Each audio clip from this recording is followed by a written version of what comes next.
little technical glitch, perhaps. With that, we're going to start off with a presentation of a proclamation recognizing Women's History Month and Village Improvement Today. We've got some guests that are going to join the Vice President, Gossett, and myself up front. So.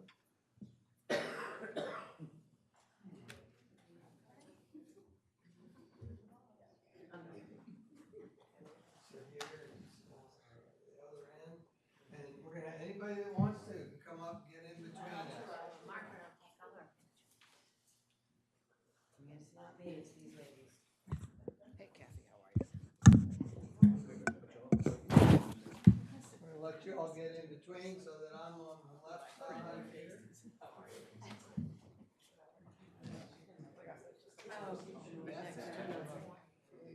Hi, how are you? Do you want me there? Because I don't. Yeah. We're all Madam, we can fit. Go sideways. Can you get us all in? All right. And, Center? Vice President Gossett, if you would have the honors, please. Sure. Good morning, everyone. A proclamation by Women's History Month, Village Improvement Association Day, March 20th, 2025.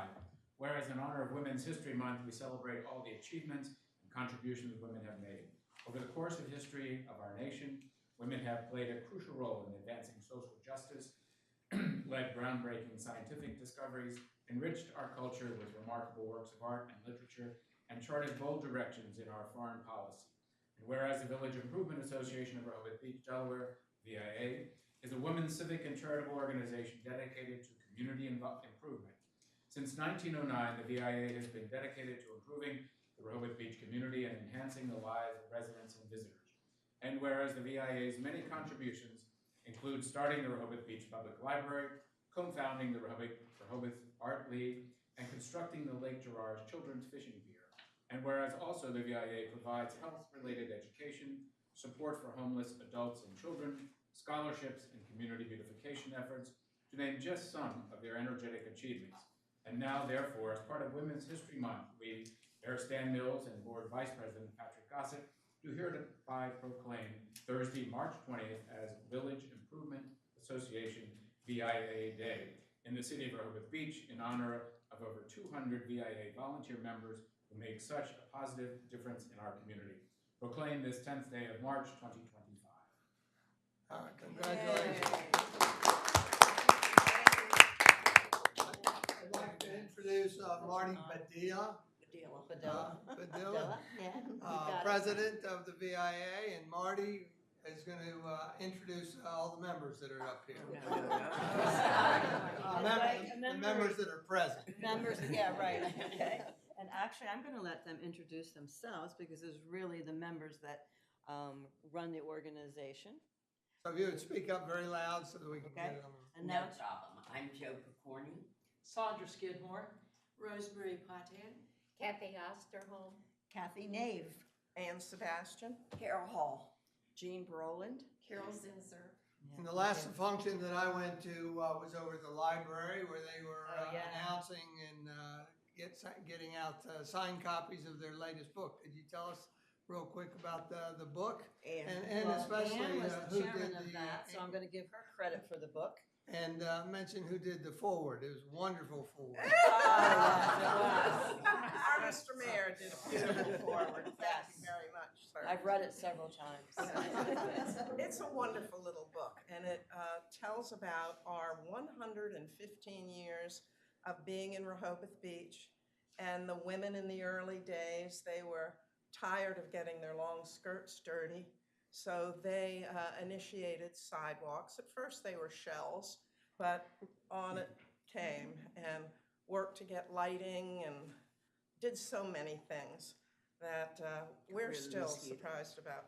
We had a member who got rid of the mosquitoes in town, and she worked with the Army Corps of Engineers, and hopefully we still have a very low amount of mosquitoes, but they're way better than they were before. And the only mayor. And the name of the book is Rehoboth's Hidden History, How the Women of the Village Improvement Association Improved Their City. or something like that. And Thank you. if I may add to one of our laurels, is that one of our own members was the mayor of. The Rehoboth only Beach. female mayor. The only female mayor, or before the city manager, Yeah. Margaret Howard. Who served for 3 consecutive terms. Okay. We have quite the history in Rehoboth. Yeah. So again, thank you for all you do. We look forward to seeing you here next year, perhaps. Thank you. It's quite an Thank you honor. very much. Thank you.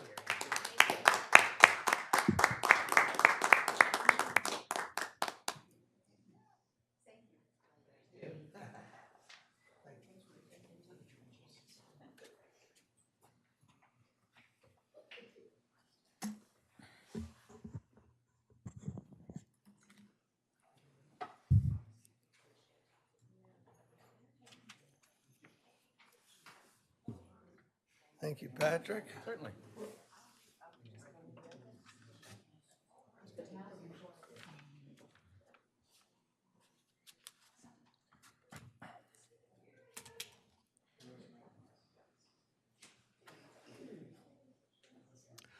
Next bit of business is correspondence relating to agenda items. They are embedded if they're received a sufficient time ahead of the meeting.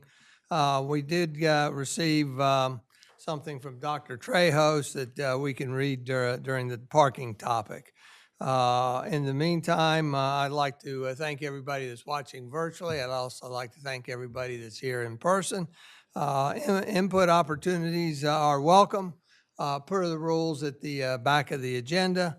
Also want to remind everybody that support documents, those are documents that support our individual agenda topics when they're ready a sufficient time in front of the meeting, are also embedded in the agenda. If you go to the website and look up the meeting agenda, you'll be able to see what is available so that you can see the same things that we're looking at. With that, we'll move on to the city manager's report. Thank you, Mr. Mayor. Good morning, Board of Commissioners, members of the public. First, I'd like to mention the Beach Patrol project. The closure of the building envelope has been substantially completed. The transformer on site was successfully moved and wired this week, and electricity has been restored to the facility. Spray foam installation is being applied, and plumbers and electricians continue to install equipment on the second floor. Crews are now installing siding on the upper roof, and the elevator installation, about a month-long process, begins this week. For the remainder of the project, the sidewalk on the south side has been closed, and access to the beach and boardwalk is now reopened on the sidewalk via the north side. The city's mixed-use zoning task force held its kickoff meeting on February 27th. The group included representatives from the Board of Commissioners, Planning Commission, businesses, developers, and stakeholders. The task force is working to offer recommendations based on the vision and goals articulated in the city's comprehensive development plan for changes to the city's code that would encourage redevelopment in commercial districts with a variety of mixed uses while maintaining the character of the city and encouraging diversification of housing stock. The task force is currently working on developing overarching recommendations, and once that's done, that'll be presented, the overarching recommendations, to the Planning Commission and the Board of Commissioners for feedback and input this spring, with an eye to making the final code changes recommendations by the end of the year. And then staff received confirmation last week that the City of Rehoboth Beach received the Tree City USA designation for the 34th year in a row. Very impressive. And that's all I have in my report, and I'm here for any questions you may have. Commissioners, any questions? I did. Is it about Commissioner Marker? Yeah, I took a look at the Beach Patrol building yesterday, and it's very impressive, I gotta say, when with all the sheathing on and the roof, and, it looks like it's coming, Yeah. So anyway. The only question I had was the fencing, the protective fencing around there, and you have those banners or whatever you call it, referred to the fact that there won't be any bathrooms this season. I mean, that was kind of for last year, right? That was for last year. Why didn't know if we were going to start sort of previewing this thing, with saying that it's going to be open this year or some kind of thing, and that really is not the case. That that we won't have facilities there. Yeah, we'll take a look at the messaging. The intent, of course, is that they will be open. Yeah, right, so- but I mean, I think at some point, I think we can make a prediction, you know? Sure. Yeah, okay. Thank you. Any other questions of the city manager up here? Nope. With that, we're going to move to the city solicitor's report. And of course, there is no city solicitor here, so there's no report. With that, we'll move on to the first item of old business, which is to discuss a recommendation from the Parking and Traffic Study by Rossi to consider expanding the permit and metered parking season currently running from May 15th to September 15th to instead run from May 1st through October 31st, and other parking recommendations. Obviously, that means looking at extending the season, 2 weeks prior to where it starts now, and extending the season, up to 6 weeks at the end of the season. With that, our sponsor is Evan Miller and Carol Everhart. We have embedded in the agenda, it's on the screen there, a report from the Downtown Rehoboth Advisory Task Force meeting held and sponsored by the Chamber in our convention hall. And my expectation today is that we're not going to conclude, but we're going to talk about the report, the recommendations. May we have time for our own initial reactions before we give more thought to it at another future meeting. Commissioner Gossett. Mayor, just for clarification, this is regarding the parking season for 2026, not the upcoming season of 2025. Is that correct? Excellent report. Yes, we have abandoned looking at any changes for this year into the parking and permit and metered system. So this is where we're obviously way ahead of the game. Yes. So that's why there is no need to rush and come to a conclusion this time. Evan, go ahead. Yeah, that's correct, Mayor, and thank you, Commissioner, for clarifying that. So provided in the agenda is a summary of the Downtown Rehoboth Beach Advisory Task Force meeting. This was a task force meeting that was called by the Chamber of Commerce to specifically talk about Rossi's recommendation in the Parking and Transportation Study to extend or consider extending the parking season from May 1st through October 31st. That task force meeting was held on February 11th, as you'll see in the attachment. I thought it was a fantastic turnout. I want to thank Carol for organizing that and organizing that meeting so quickly. It was held in the convention center, and I want to ask Carol to come up and explain a little bit about the survey that was provided, or the questionnaire that was provided to the attendees. The support document really summarizes the feedback that we received on that questionnaire. So with that, you'll see that there are several options that are laid out on the chart at the top of the support document. Further down, there's a secondary chart that shows the priorities of those different options based on how individuals that attended that task force meeting had ranked those options. So we also had talked about the Sea Witch Festival. Part of the Rossi Group's recommendation to extend the season as long as October 31st was Sea Witch. Again, in an attempt to try and manage the demand that we see for parking. To summarize that, we see folks parking days in advance of the Sea Witch Festival because they want to receive a good spot on Rehoboth Avenue so that they can park their car, sort of tailgate, if you will, for that event. Obviously, there's some concerns with that from the business community because those vehicles are parked in front of those businesses. And there's no parking available for any patrons throughout the week. So that was a topic that we discussed towards the end of the task force meeting. So again, I am going to ask Carol to come up and kind of go through the different options that were provided in the questionnaire and then the priorities based on how those individuals ranked those options. So with that, Carol.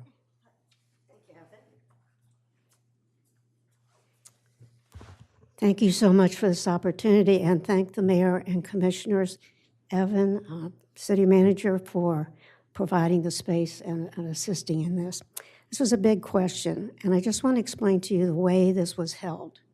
So when our task force, we don't meet to meet, we meet when there's a task. So parking for 2026 is a task, and so is Sea-Witch a task. We asked them to think about these things before they answered a questionnaire. So before we had the meeting, before they left and left us with the questionnaire, that's where this information comes from. So we asked them to think about, you know, does the parking meter season discourage visitation and hurt business? We asked them to think about employees are in short supply, and they are. Would an increase in the parking fees or changes make that even worse? We asked them, would a change in parking meter fees in the season push more parking into the neighborhoods? Okay. And we asked them to think about, if it's extended, does it hurt rentals in everything from hotels to convention hall? What's the city of Rehoboth's ability to hire personnel if we change this? You have somebody check the meters, that type of thing. And what will the city's message be to the public and the visitors if a change is made? So we said that to them, just like I just said it to you. We gave them a sheet to fill out. We had discussion, and then we gave them a sheet to fill out. The results of that sheet are what you see on the screen. And as you can see, the number one option, 62.5% of those there said they wanted no change. Don't change it. Leave it 10 to 10, leave it May 15 to September 15th, and leave it at $4 an hour. That was the majority. The second choice was option 2. When asked if a change is made, 50% chose only in the off-season and $4 an hour only on weekends. So I've had many calls on this, and I'll be very honest with you. I was surprised to have some businesses tell me that in the off-season, having the meters on the weekends would not be as detrimental. I'm hearing talking. Doors open. Oh, the door's open. I It's okay. apologize. That's There's okay. competing voices. I'm just glad you can hear me. We'll rewind 30 seconds. Okay, option 2. And option 2 was, if a change is made in 2026, 50% chose only charge on the weekends, only on the weekends, and leave it free during the week. I've had a number of calls, which honestly surprised me, that said weekend parking to an extent, I'm not saying for the whole year, but whatever time frame is chosen would not be as detrimental as changing this whole thing. The other things that we talked about, parking, if it's extended, okay? 53% said no to the question if parking meter season is extended. Are you in favor of enforcing parking permits in non-metered areas? That was 50% no of those there. And I also want to mention events because, yes, Sea-Witch is a huge, we have to fix it, okay? But there's also, when you make these changes, or if you make these changes, you have so many events in the fall. Why is that? Because years ago, and I go back a ways, after Labor Day, there was no one here. You weren't collecting anything. That's why these events were started. So if you put meters in, you're going to hurt not just Sea-Witch, it's everything from Camp Rehoboth has events, the library has events, Jazz Festival, Polka Motion, Greyhounds Reach the Beach. It's just a very full list of activities in the fall, and that was done for a reason. So we took this to board, and we had a long conversation. And it was very difficult because to fix Sea-Witch, I'm just talking about Sea-Witch, where we landed was, if you're going to do anything about Sea-Witch, put the meters on Monday through Thursday, and no overnight parking. It was very clear. I have all the questionnaires they filled out. No overnight parking. If we put if we do anything other than that, you're going to hurt your businesses and your other events. I'm happy to take questions. Carol, let's maybe focus on Sea Witch right Okay, now, if okay. that's all right, and we'll take public comment on that. Wait a minute, Evan, And can I pull it up? again, we won't resolve it today, but let's talk about it a little more. I know your recommendation. Let me scroll down here. Okay, and can you put the Sea Witch information? Oh, well, the mayor's got it, sorry. I have the power. Sorry, Mayor. There we go. So Okay, majority of people are in favor of turning the parking meters on during that week. Again, the problem identified, and I notice it when I eat at Robin Hood for breakfast. I look out there and the entire street is filled up for almost the entire week ahead of time. So as I understand, the problem is that patrons or the store owners are complaining that their patrons aren't allowed to use a lot of that thing because they're literally spaces consumed on a 24-hour basis for up to 4 or 5 days ahead of time. correct. So I know your recommendation here is to turn meters on, but I thought it was curious because it didn't seem to resolve the problem of keeping those spaces open for business patronage. And if you could just maybe comment on that real quick. Well, I think the city could collect the revenue. It will discourage some from parking there all day and no overnight parking. So what's happening is I come in on Monday and I park my car in my spot that I want to see the parade, and I leave it there. I leave it there till the parade. So if we have no overnight parking, I know that this creates, I can't imagine staffing, all of the types of things you have to do if you have that in place. But if we don't decide early, we won't be able to get the word out. So it's very important we decide.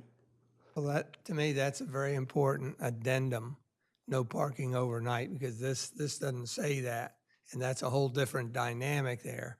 I originally had thought of another program, just say no overnight parking, period.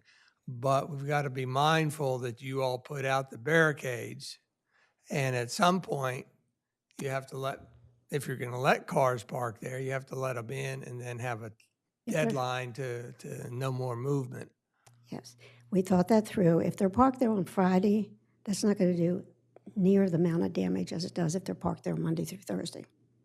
Okay, if they park there on Friday, the fencing goes up in the middle of the night. So if you're parked there on Friday, you're fenced in. There's no getting out. You're fenced in.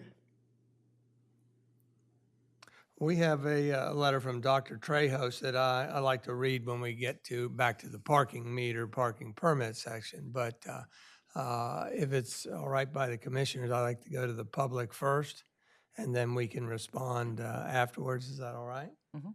All right. Any members of the public would like to speak? What I'd like you to do is come up to the center microphone, give your name and relationship to the city, and any comments you might have. Carolyn?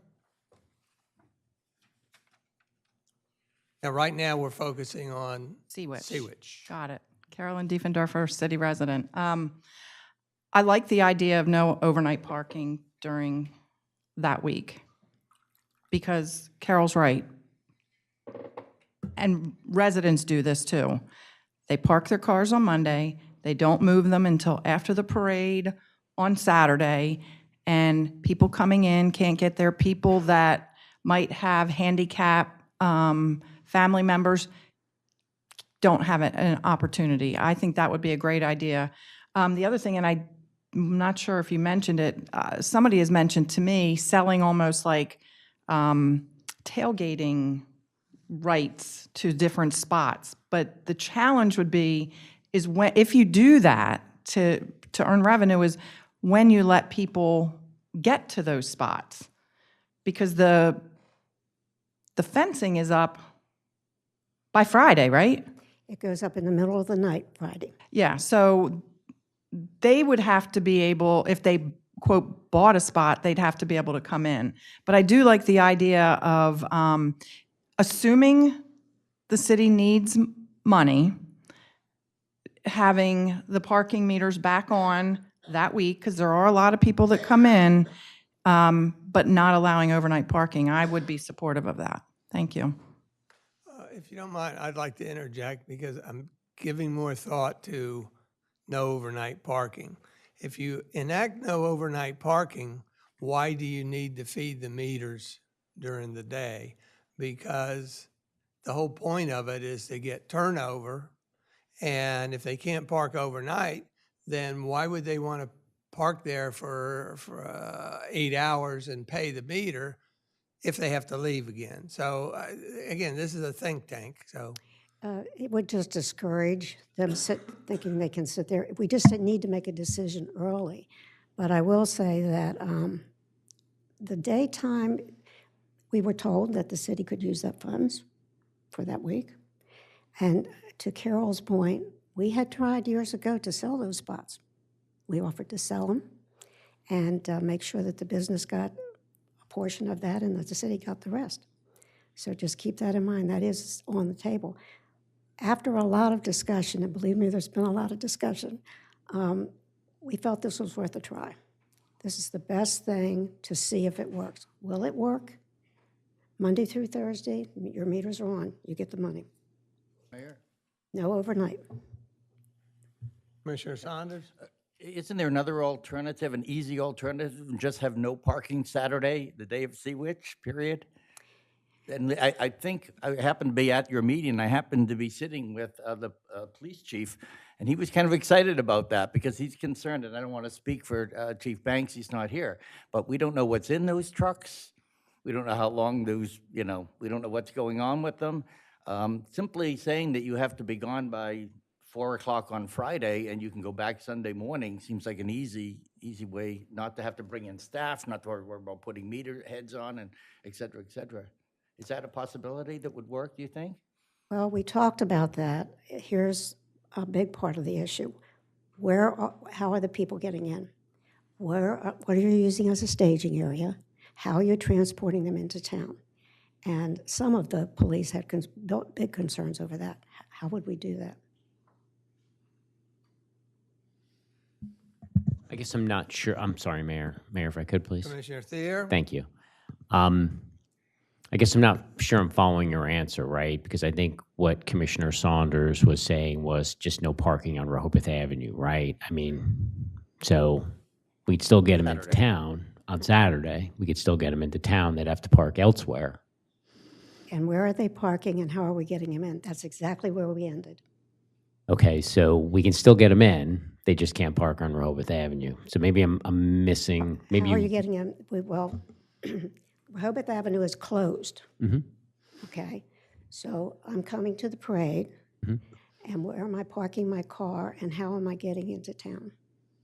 So where do we close from? The Circle East, or do we? The whole avenue. We do allow them in up until about 9 o'clock to 3rd Street because that's where the walkers are. Everyone else is coming off of State Street. Okay, so we're only closing, and again, what we would need to close would be Rehoboth Avenue from 3rd Street East, or maybe even a little farther west than that. But I guess, and again, this is just discussion. It's not.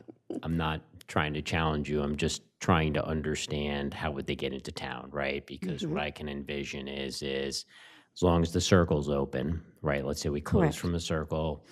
They can get to Columbia, they can get to Henlopen Avenue, they can get to South Rehoboth, they could come in State Road, they could come in Robinson. So there are ways to get into town. And I guess, and again, I'm not looking to challenge you. I think sorry, you're not Commissioner Good. I apologize. Yeah, you can, yeah. Commissioner Saunders, I think he brings up certainly something that we should consider, which is, do we close Rehoboth Avenue? I don't think Chief Banks here today, or no? He's not, but I do have some thoughts on this. Yeah, when we're okay. finished. So I'll just finish my comment, then love to hear your thoughts. But I don't think, and Commissioner Saunders, correct me if I'm wrong here, man, I don't think just closing Rehoboth Avenue prevents people from getting in town, right? think so either. And I'd like to point out that each one of those trucks is a space where 30 kids could sit with a chair, you know? I mean, those trucks take up an awful lot of space, and as our Sea-Witch continues to grow, that space is going to become valuable. I mean, have you ever seen the kids sitting behind the trucks trying to look over? You know, it's wasted space, in my opinion. Is there any more members of the public that would like to speak on the Sea-Witch?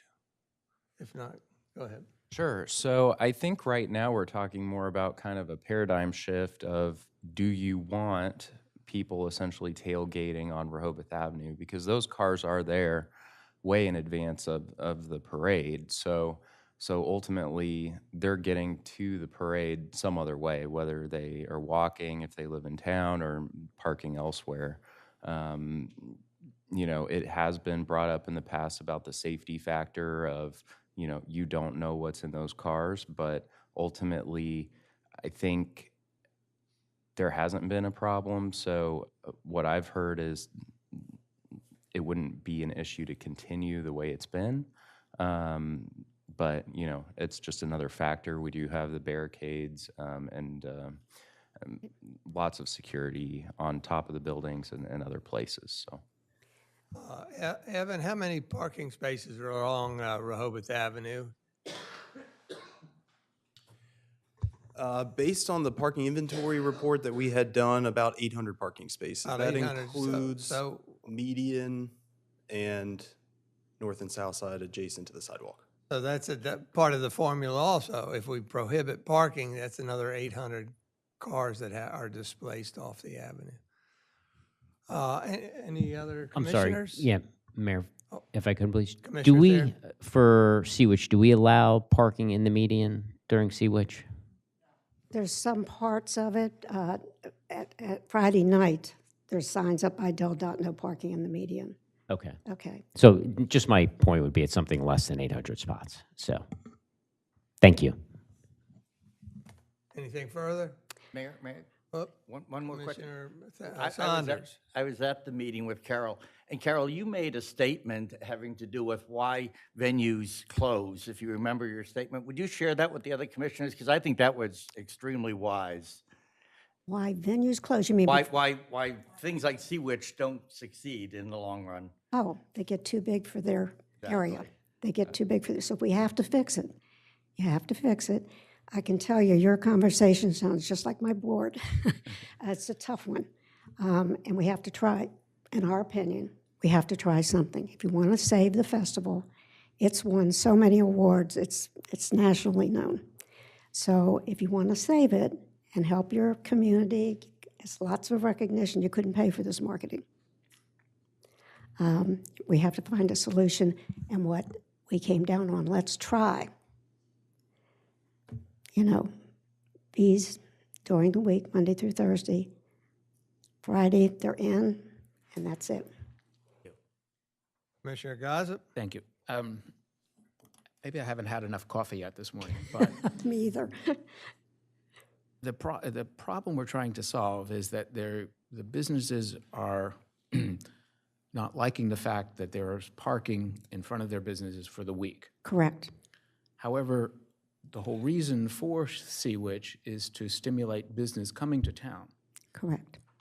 So I'm not making that connection. Okay, so if I'm a business on Rehoboth Avenue, and somebody comes and parks there on Monday, and it was the whole street. Right. I mean, I'm being very honest with you. It was the whole avenue. Someone else coming in to do business with me, the car's just parked there. Somebody else took you home. Agreed, but at Monday through Thursday, their business is blocked, if you will, for parking. Correct. But Friday, Saturday, and Sunday, we have over 200,000 people in town. Correct. So I'm trying to weigh the benefit there of, you know, sort of paying the piper type of thing. I'm just following through what problem are we really trying to solve. I don't think you can make everybody happy all the time in that regard of to sacrifice, you know, 4 business days with parking, but yet for 3 business days you have 50, 100, 150, 200,000 people in town. So I'm just trying to work through that. Okay, I'll add one more thing. That was part of the conversation, looking at it that way. Right. I'm a business and my employees can't get in. But that's true during the summer. Yes, I it mean, is. this is not a unique period there. And I understand that we all have, parking problems throughout the summer of bringing places for staff to park and what have you. And I know also that part of this conversation, I think, also needs to be held with DART with Yes. regards to their expanded bus service. Because, if somebody is on a shift from 7 to 3, the buses don't, off-season, which is off-season starts September for DART, they don't start running till 8 o'clock, especially on Sundays. So, again, this is a combination of things. We work very closely with DART. They provide the transportation from the park and rides, and we don't bring them into town. We take them Right. over to the end of the boardwalk at the Henlopen. Okay. Mike, introduce yourself. Mike Venanzi, Above the Dunes. Commissioner Gus, I think I can answer that question for you. So Monday through Thursday, if people are coming in for Sea-Witch Monday through Thursday that week, right? Not the people that are parking there all week, but the people that are actually coming in are most likely coming in to do business, right? Or coming in to go to that store, or coming in to do something. The people that come in for the actual festival for Friday, Saturday, and Sunday, right? A large majority of them are coming just for the festival, right? They may then come and eat, they may go shop, but the people coming Monday through Thursday are the ones that are actually coming to do something at those businesses. So if they're coming to do some of those businesses and those spots are taken up, they can't come in. So you're not losing business Monday through Thursday if those spots are open, right? You are losing business if they're totally closed down by people parked there. Because the person that's gonna come in and do something is gonna say, you know what, I'm not coming into town to do it. I'll go to Staples, I'll go to the outlets, I'll go someplace else, because I know those spots are taken up already. So the people you're trying to encourage to come in Monday through Thursday by doing a meter or no meters at all are the people that are actually going to come to do a transaction, not people that are just going to stay there. Does that make sense? You're losing money because those spaces are consumed for people that have parked them there and then are coming back in 2, 3, 4, 5 days to watch the parade. Not to mention, you talk about those 800 spots, okay? As someone said, people need to get in on Saturday to recoup their car and come back, right? They go to the parade, they recoup the car. So they're bringing an additional vehicle into town, right? So now you have someone that has that car parked there. They're probably also bringing another car in on Saturday morning, parking it someplace else. So now there's 1,600 cars instead of 800 that would be needed, theoretically. Does that make sense? So I think the spots being open, I think everybody's okay, like we talked about, as far as a meter there, if you'd like, as far as an opportunity for revenue, because there is a huge increase of people that whole week. We see it from a business standpoint. Sea-Witch gets a lot of people, believe it or not, almost through winter, right? And then the other activities is what gets us the rest of the way through winter. So no one wants to see Sea-Witch go away. It's just how can we solve it so that the people on Rehoboth Avenue that needed to still do business during that week can actually operate and do business. Thank you, Mike. Commissioner Markert? I actually have a question for Evan. When you gave like sort of the results of the parking season and so forth, I think you talked about the average time that people use the meter. Do you have that off the top of your head or whatever? Off the top of my head, so a total of the initial start of, and again, I was looking primarily at the Park Mobile transactions, parking meter transactions. So the initial transaction plus any extended time on average was about 3.5 hours. Right. Yeah. So, I mean, I think what we're talking about is this whole idea is once you block that, you can't get that churn, Right. their turnover or whatever. So if there was some action that we could take in order to sort of prevent or affect that to continue, I think that, and I'm just coming up with a rhetorical question.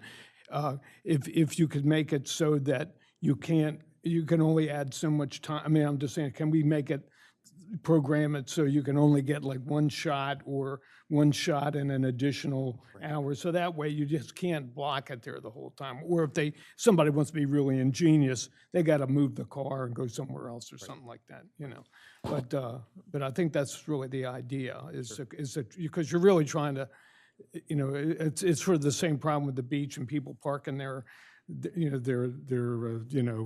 encampment, on the beach, it's starting at 7 in the morning or something like that. It's the same kind of situation. But Yeah. again, I think that's resolved if you say no parking overnight. No, I mean, throughout the course of the week, I think what the gentleman said, people coming in to do, not everybody's probably, I would think that transaction will probably be shorter, if you had the data, people are coming and going, that kind of thing. I don't think that people are necessarily committing 3 hours to here. I mean, maybe around lunchtime, maybe 2 or something like that. But, I think the idea is you want to be able to, because I just look at it like, when I go to Washington, D.C., I don't even bother. I take an Uber, I can drive downtown, but I'm not doing that because I can never find a parking space, So, and I think people probably have that same kind of mentality, at least for that weekend, so. Yeah, I think Or if- week leading into the weekend. So I've had some preliminary discussions with the police department, and we'll continue to have some conversations with them. I think one of the main concerns that they had about the overnight parking was the ability to really enforce that. So one of the things we started doing the last summer season was closing the bandstand out of concerns for safety and trying to limit the amount of vehicles that are parked during the summer concert series and then attempting to leave during the concert. What we found was, despite having a message board up 24/7 saying that the bandstand is closed after 6 p.m. on Friday, we continue to have people park there. So we continue to have to tow people. I think their concern is the ability to tow from potentially 800 parking spaces, not saying that there would be 800 cars there, but really the messaging to say there's no overnight parking during that entire week, and then the ability to really enforce that and remove those vehicles. A thought that I had was, I don't necessarily think, and this is just a personal thought, I don't think that if we're attempting to prohibit overnight parking to limit the number of vehicles parked during that week, I think it would be successful by just saying there's no overnight parking on Thursday.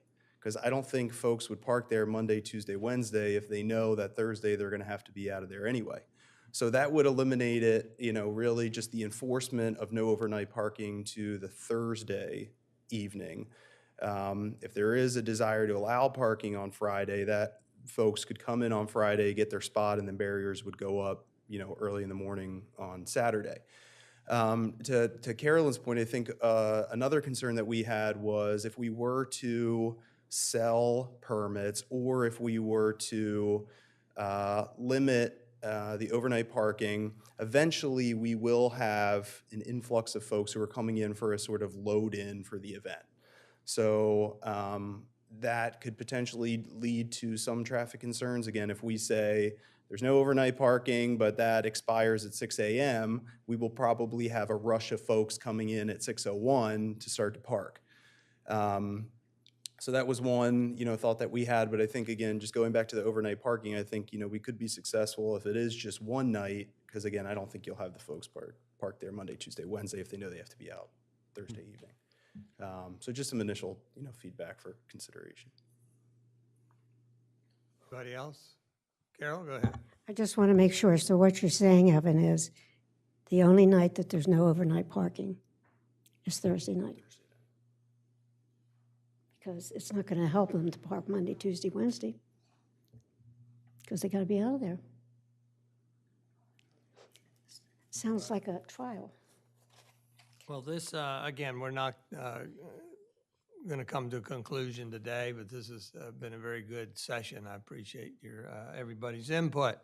With that, let's move to the parking situation, Carol, before you sit down. And I don't know if anybody wants to offer anything additional about your 4 options and your rankings. Let me read Dr. Trejos's Okay. letter that came in late, one time to embed it.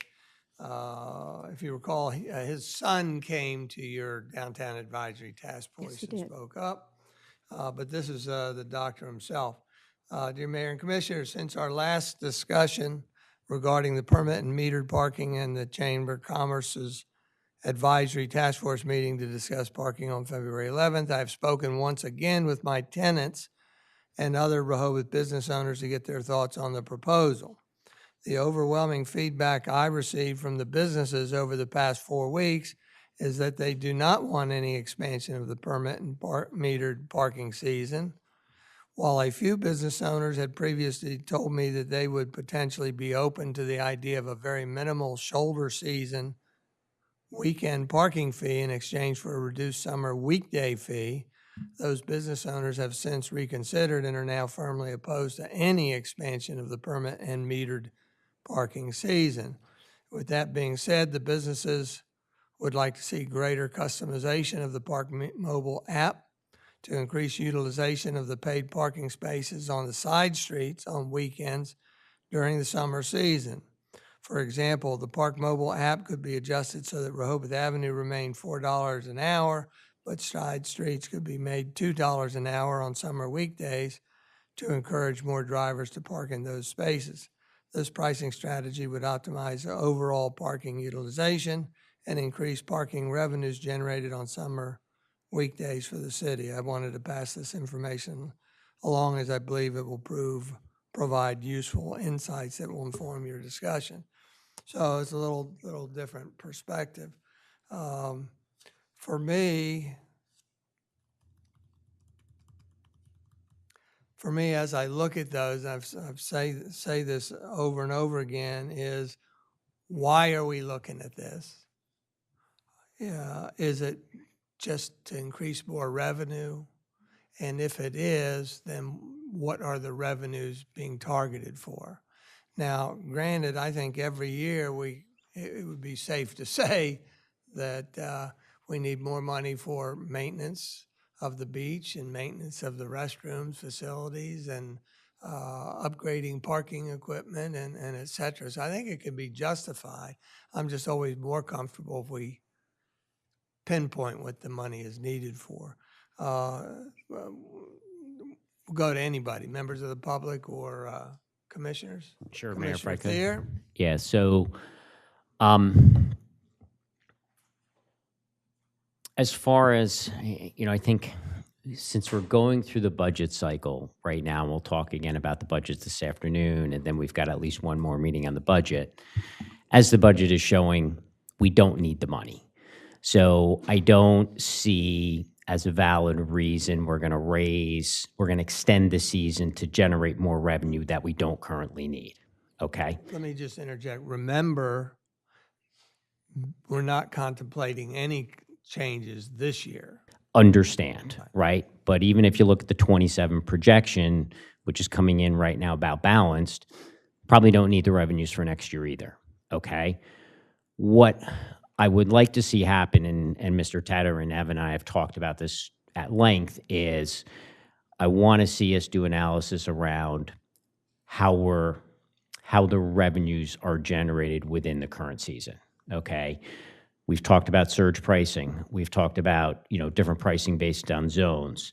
What are our peak periods? Should we be charging more during our peak periods? And I think this goes to some extent to what Mr. Trejos was saying, right? A reduced rate on weekdays.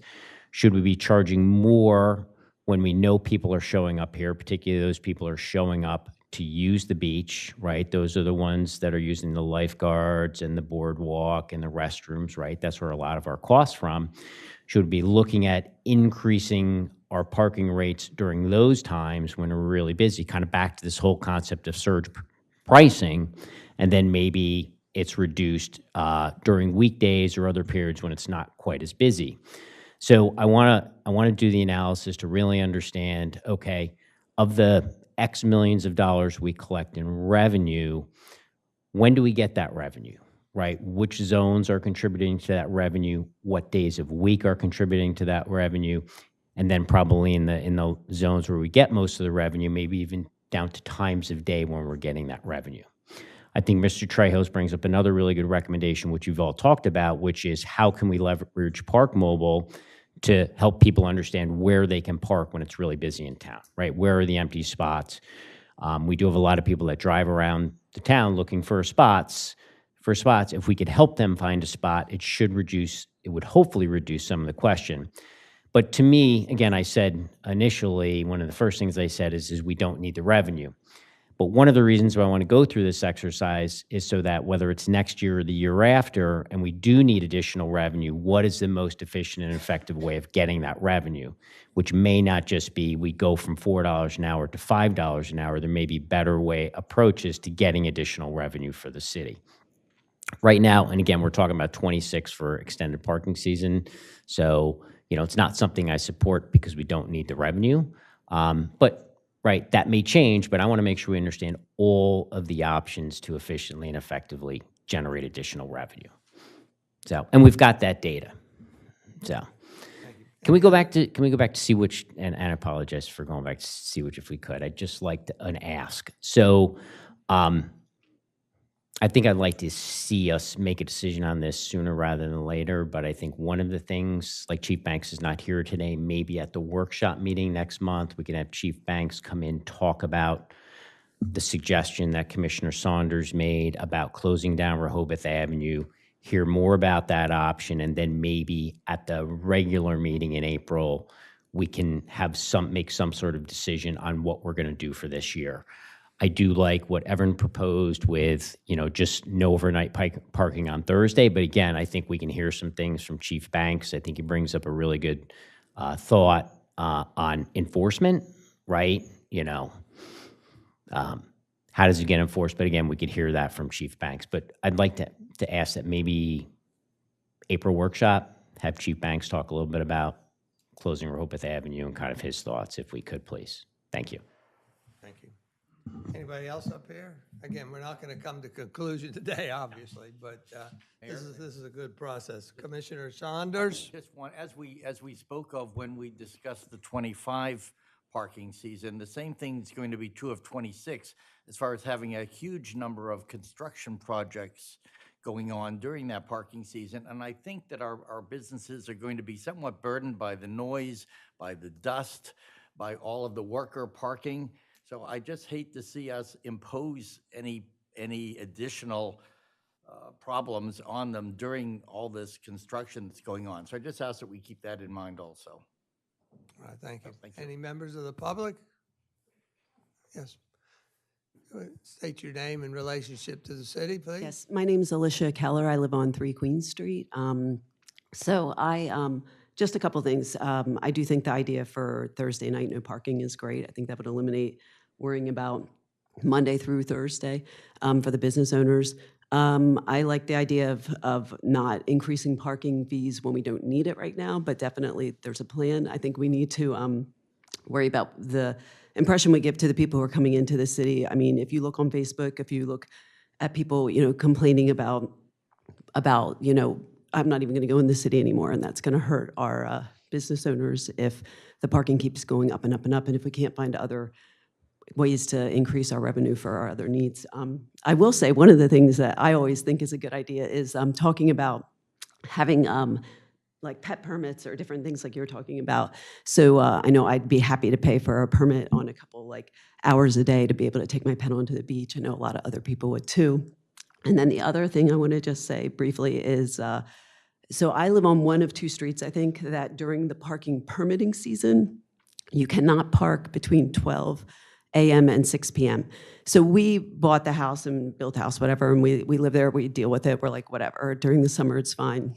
But if we keep increasing this permitting where, okay, now we're adding another 6 weeks that my husband and I, my kids can't park in front of our house at night on the street, we have to remember, it's 12 o'clock, we're gonna get a ticket if we don't move the cars in the driveway, if we don't park around the corner. So just keep in mind for, I guess, maybe there's only 2, streets, but not a big deal. I mean, we'll deal with whatever. But for whatever reason, we cannot park at night on our own street in front of our house. So if this permitting gets extended for the parking permits, that's pretty inconvenient for us, but, we deal. So thank you. Thank you. Anybody else out there? Anybody else up here? All right. so Mayor, Commissioner Czerniawski? I'll chime in. Related to Seawitch, I agree. It makes perfectly good sense to not have overnight parking on Thursday. That it should eliminate people parking all week, which I agree is a problem. I'm generally not in favor of having meters active just for that week. I think that's a huge headache and a huge burden on the city staff. Related to parking in general, as I've said before, I'm generally not in favor of extending the season unless it is on the weekends only. I think it would be very bad for business in town Monday through Thursday if we were to extend meters. But generally, I agree with Commissioner Thier, surge pricing. I'm a huge fan of that.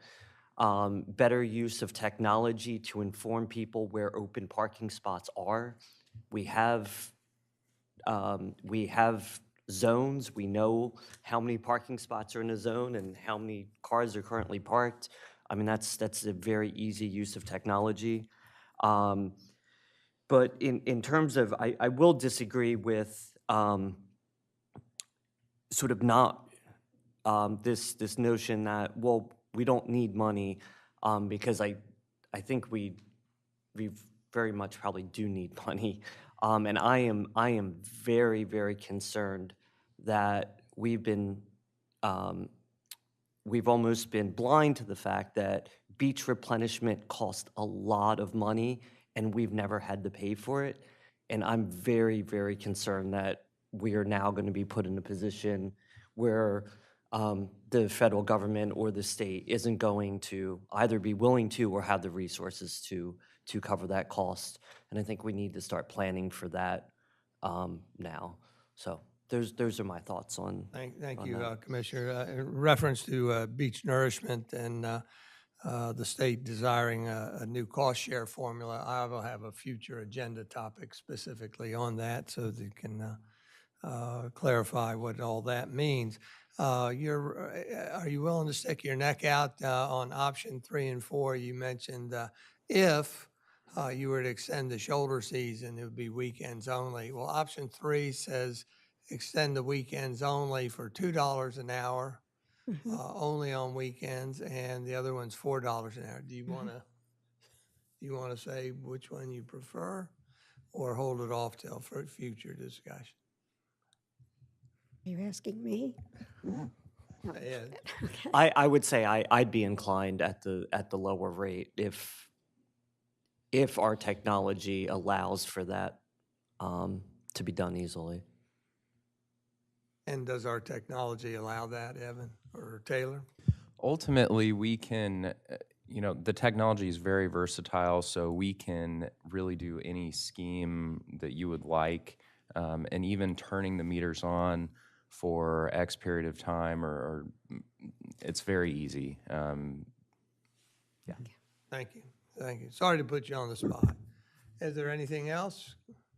I don't think so. If not, then this will be again on a future agenda item. We thank you. Thank Thank you you. again for hosting the task force. sorry. Commissioner Gossett? One more aspect. Can you give us direction from the standpoint of, on your communication plan, advertising plan for Sea Witch, what have you, is there a deadline date that you need a decision from this board with We're very regards to close. the action taken for Sea Witch? If we have a decision in April, we can make it happen. It will take some extra effort. But it takes a year to get ready, and you're promoting a year ahead. So a lot of the information is out there. But our regular visitors, you have a lot of regular visitors that come to this, and we have their contact. So we can certainly get the word out, but it's going to take a lot of promotion. And I will say, I have to take it back to the board, but I think the idea of the Thursday night meters in effect, no overnight parking, is a good idea. So April 1st, April 15th, April 30th? 15th. Mid-February, mid-April. Thank you, Carol. Okay, thank Anything you. else, Commissioner? No, thank you. Thank you again. Okay, thanks. Appreciate that. With that, we're going to go to our first item of new business, which is a presentation by AECOM on the status of the creation of a stormwater utility. Before I get to that, Carol, you had another handout here. I don't know that it was really germane to the what you have on the screen. Yeah, it's really not germane, I don't think, to the parking discussion, just informational. All right, thank you very much. Sorry for the pause. With that, presentation by AECOM on status of the creation of a stormwater utility. I don't know, Evan or somebody, can they explain how we got here? Henry Matlos, our Public Works Director, will start us off. Okay, okay. I'm hoping we can get an And Ann, if explanation of you how can we put got that here up and on an the screen. explanation at the layperson's level, because a lot of people are not familiar with what we're even talking about.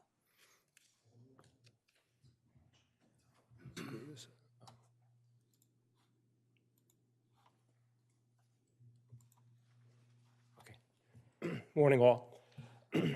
So before Christine Estes from AECOM speaks, I want to give you a little background, and Assistant City Manager, who was here for the years before this, can add as needed. So several years ago, a Stormwater Utility Task Force evaluated the necessity for a stormwater utility for the city. And it was determined by commissioners that in order to implement that, stormwater master plan needed to be set in place. And during that time, there was a plan to dredge the northwest prong of Lake Girard, but the commissioners voted that down at that time. They wanted to wait until the stormwater master plan was in effect. So the city staff were working with GHD on that master plan now. We will have the 60% deliverable from them soon, within a month or two. And Jeff Sturdivant, who many of you know is the one heading this, who's very familiar with the city. He's been working with the city for close to 30 years now. And again, the city manager, assistant city manager, and I have been working with them regularly. The purpose of a stormwater utility would be to fund major stormwater projects. Some of these currently include Bayard Avenue improvements to flooding and severe storms, Watershed 40 at the north west corner of the city, and potential lake dredging, to name a few, especially Lake Girard. Now, during the wastewater treatment, the partnership discussions over the past months, there was talk about that effluent affecting the beaches. And that's really not true.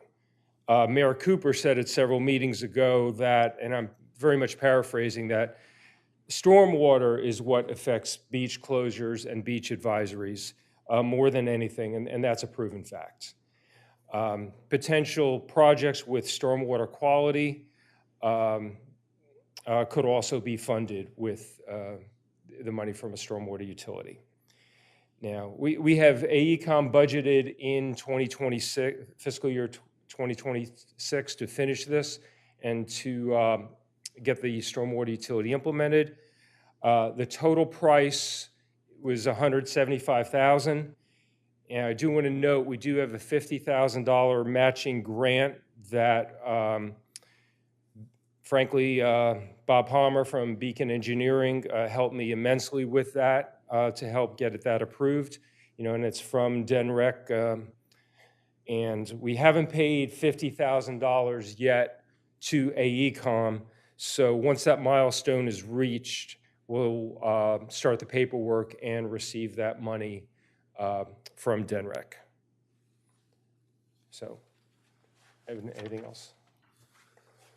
Yeah, thank you, Henry. So if I could just add a couple more things.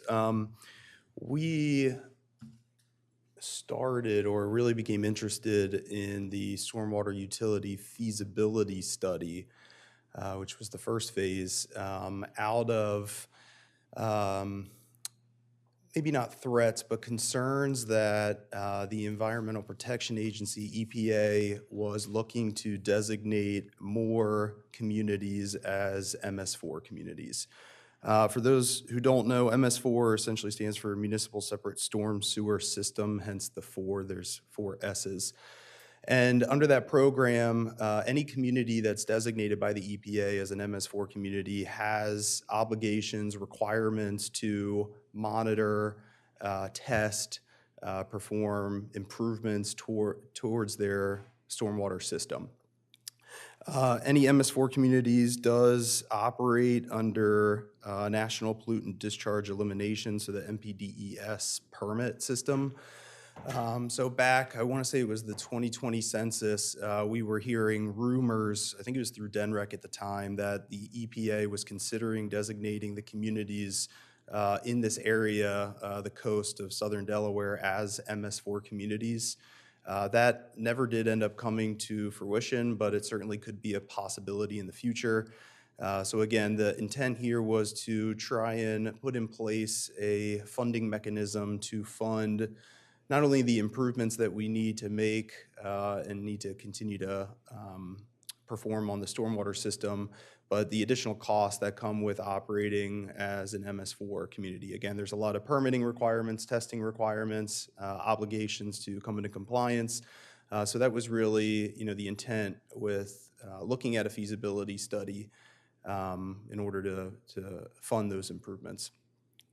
So with that, I am going to turn it over to Christine. Christine is the Vice President and Engineering Department Manager at AECOM. And so with that, I'll turn it over to you, Christine. Thank you.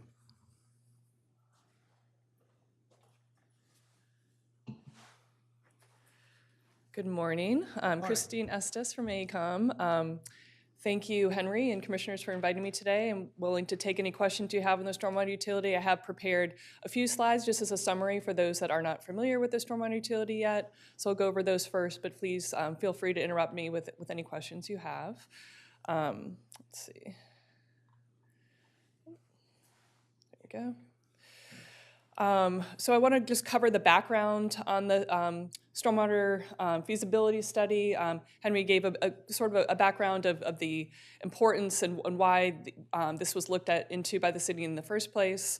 I'll review the scope for the implementation task order, which we're underway with now, talk about the project schedule, and then also take any questions. So I was involved with the feasibility study, which we started back in 2022, so I'm continuing to support the city with the implementation phase as well. I wanted to note that we have brought on a subcontractor as well, Mead and Hunt, specifically Doug Mosley. He is an expert with stormwater utility implementation in particular, so we thought his expertise would benefit the city for this process. As Henry mentioned, stormwater management really is critical for the city. You want to make sure that your beaches are and ocean quality is managed and maintained. Obviously, beach closures can impact the city's economics. Stormwater-related expenses continue to increase. As Evan mentioned, if EPA does require the city to meet the NPDES requirements, it would be even more costly for the city. So the Stormwater Utility actually provides a dedicated funding source to deal with stormwater management and additional large projects, which Henry mentioned as well. Currently, stormwater is managed, the funds for stormwater management is taken out of the general fund, so it obviously competes with other needs that the city has for the general fund as well.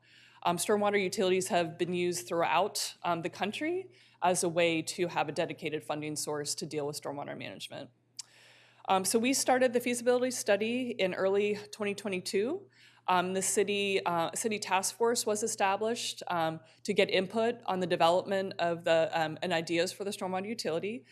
There were 13 different task force members that were part of that, all property owners within the city, I believe 12 residential property owners and 1 business owner as well. We had 8 different task force meetings that were held from April 2022 through February of 2023 when we completed the feasibility study.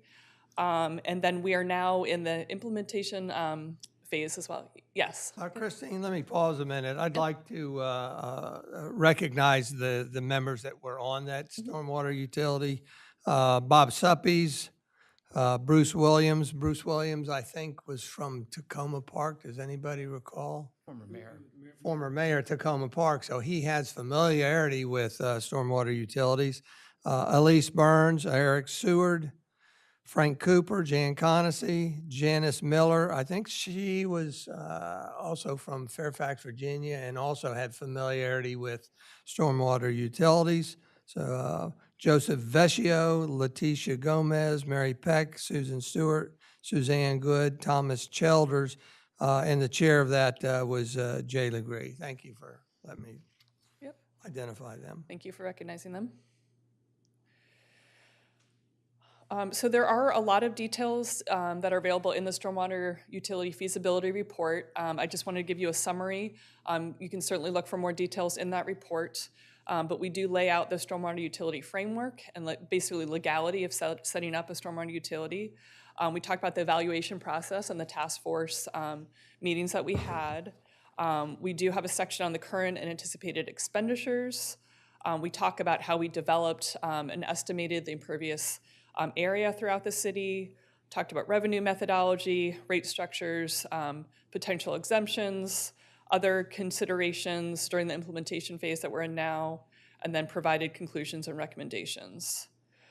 So for the current anticipated expenditures, we did meet with the City Department of Public Works to really look at expected expenditures for the first 5 years of the stormwater utility and provided a 5% inflation factor year over year.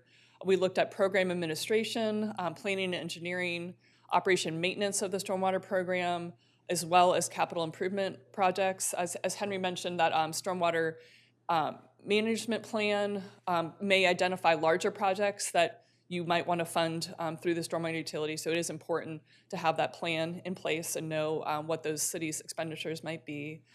So prior to implementation, we will need to reevaluate those expenditures. I believe there's a meeting tomorrow with Doug to discuss those expenditures and really nail those down so that the best fee can be developed.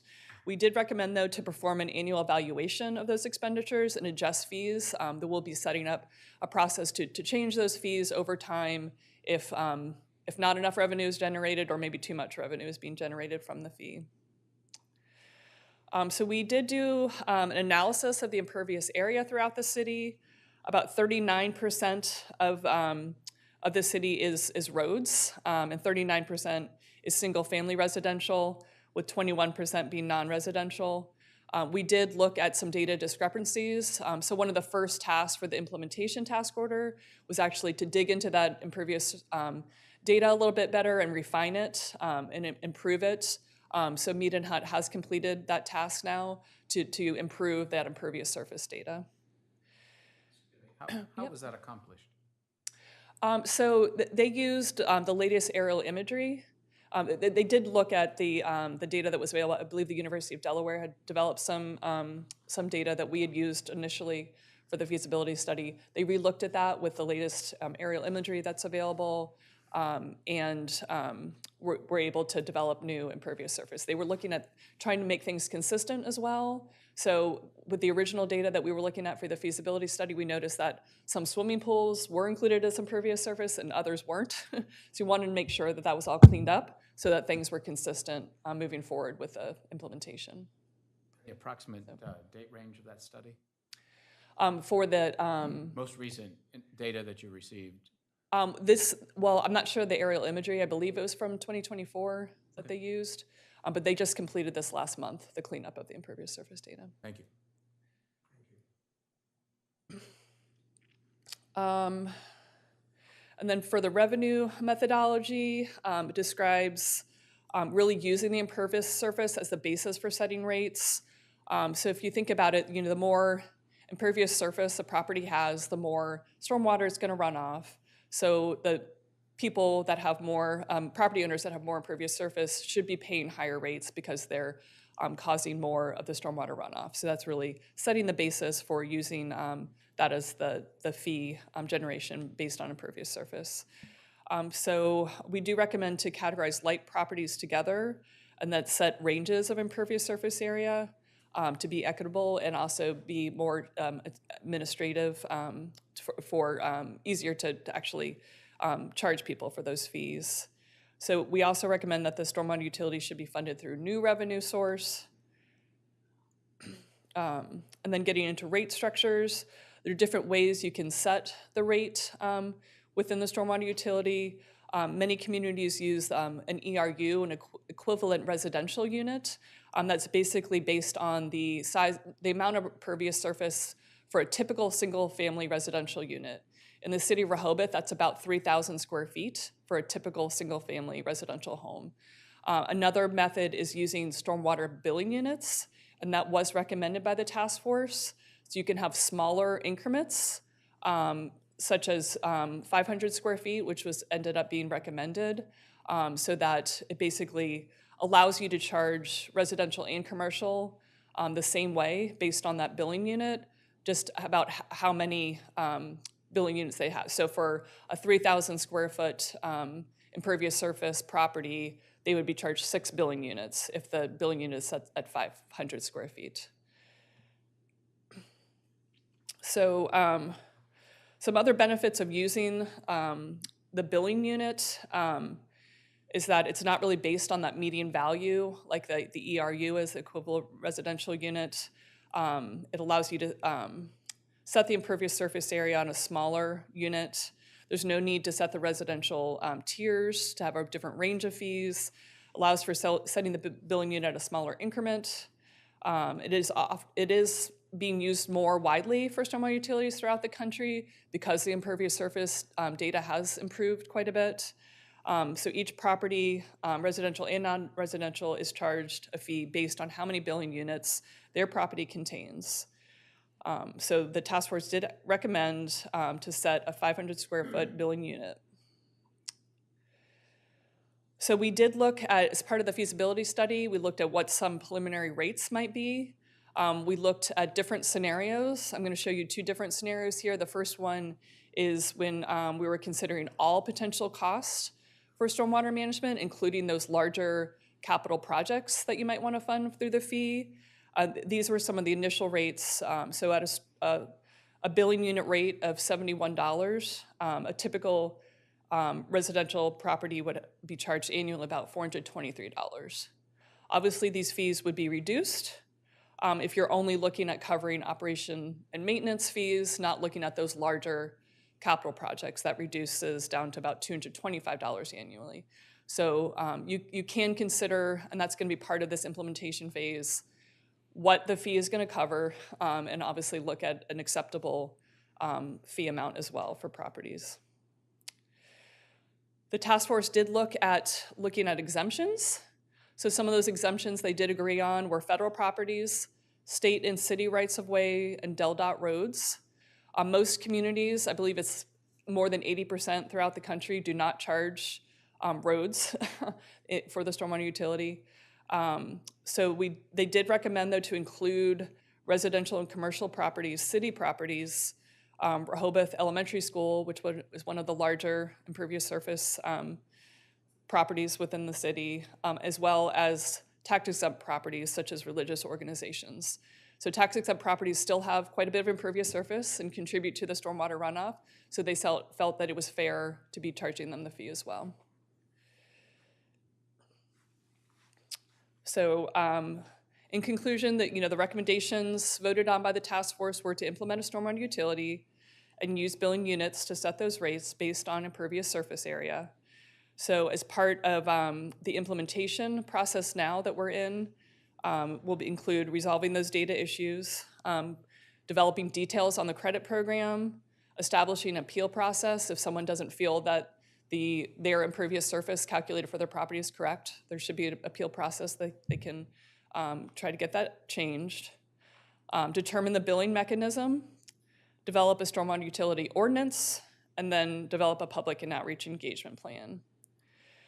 So this is the scope for our implementation task order. There are 9 tasks, and I'm going to move on to this last one here just to give you the status of where we are. Mead and Hunt has completed that first task to update the GIS data. For task 2, we have been waiting on the city's stormwater master plan, which Henry mentioned, 60% complete plan should be delivered this month. And that will identify any potential, major large projects that you want to include in the expenditures. And we'll be meeting with the city this week on the cost of service and capital assumptions, and really looking out over the next 5 fiscal years as part of that process. We will then be finalizing the financing strategy and completing that rate study and financing plan. We'll work with the city to develop that credit program, as well as finalizing the fee billing delivery method and setting up an master account file. We will support some online public education and outreach messaging, and Mead and Hunt has developed an online property lookup tool that is in draft form right now, where any property owner can go in, put their address in, and get their expected, what their fee would be on an annual or monthly basis, whatever you'd like to show. We will then work on the legal framework and the draft Stormwater Utility Ordinance, have meetings in coordination with city staff throughout the process, and have a work session at the end to present findings to the city commissioners. For our project schedule, we are working to try to get this targeted to begin billing in April of 2026. We do have a number of deliverables as part of this task order, including that updated impervious surface area. We will be providing that to the city. Development of initial stormwater utility policies and financing strategy, the results of the rate study. We will deliver a master account file structure, deliver that property lookup tool, as well as a number of presentations that will be necessary throughout the process. And that's it. Any questions? Thank you, Christine. I have a few notes here. One is, I guess I'm interested in the confidence level of the accuracy of the aerials. I look at Google Earth a lot, and when I look at, say, my own property, I've got some 100-year-old oak trees that cover about half the property. And through Google Earth, you can't tell whether there's asphalt underneath them or grass. So that's of interest to me. I'm looking at this as perhaps mirroring the assessment process, that we would need to have an education program to educate everybody on what this means, how it's derived. Maybe we even have to mimic the assessment process that we have an appeal process, or where they can come in and question, how did you derive it and where you actually look at it. So for me, there's a lot more, a few more steps in here that we're probably going to need. Then I'm interested in the implementation and maintenance of it. We're using the aerial to determine the parameters into the future once this gets going, rather than, would we have to hire the same aerial people to do analysis, or would they be able to do the analysis manually? Just questions I have. And that is part of the implementation process of recommendation of how to relook at that data if a lot of development occurs within the city, to reanalyze the impervious surface area on a specific timeline. Very good. Thank you. Any Commissioner Marker? It's interesting as you go through this process and everything, and I'm trying to look at,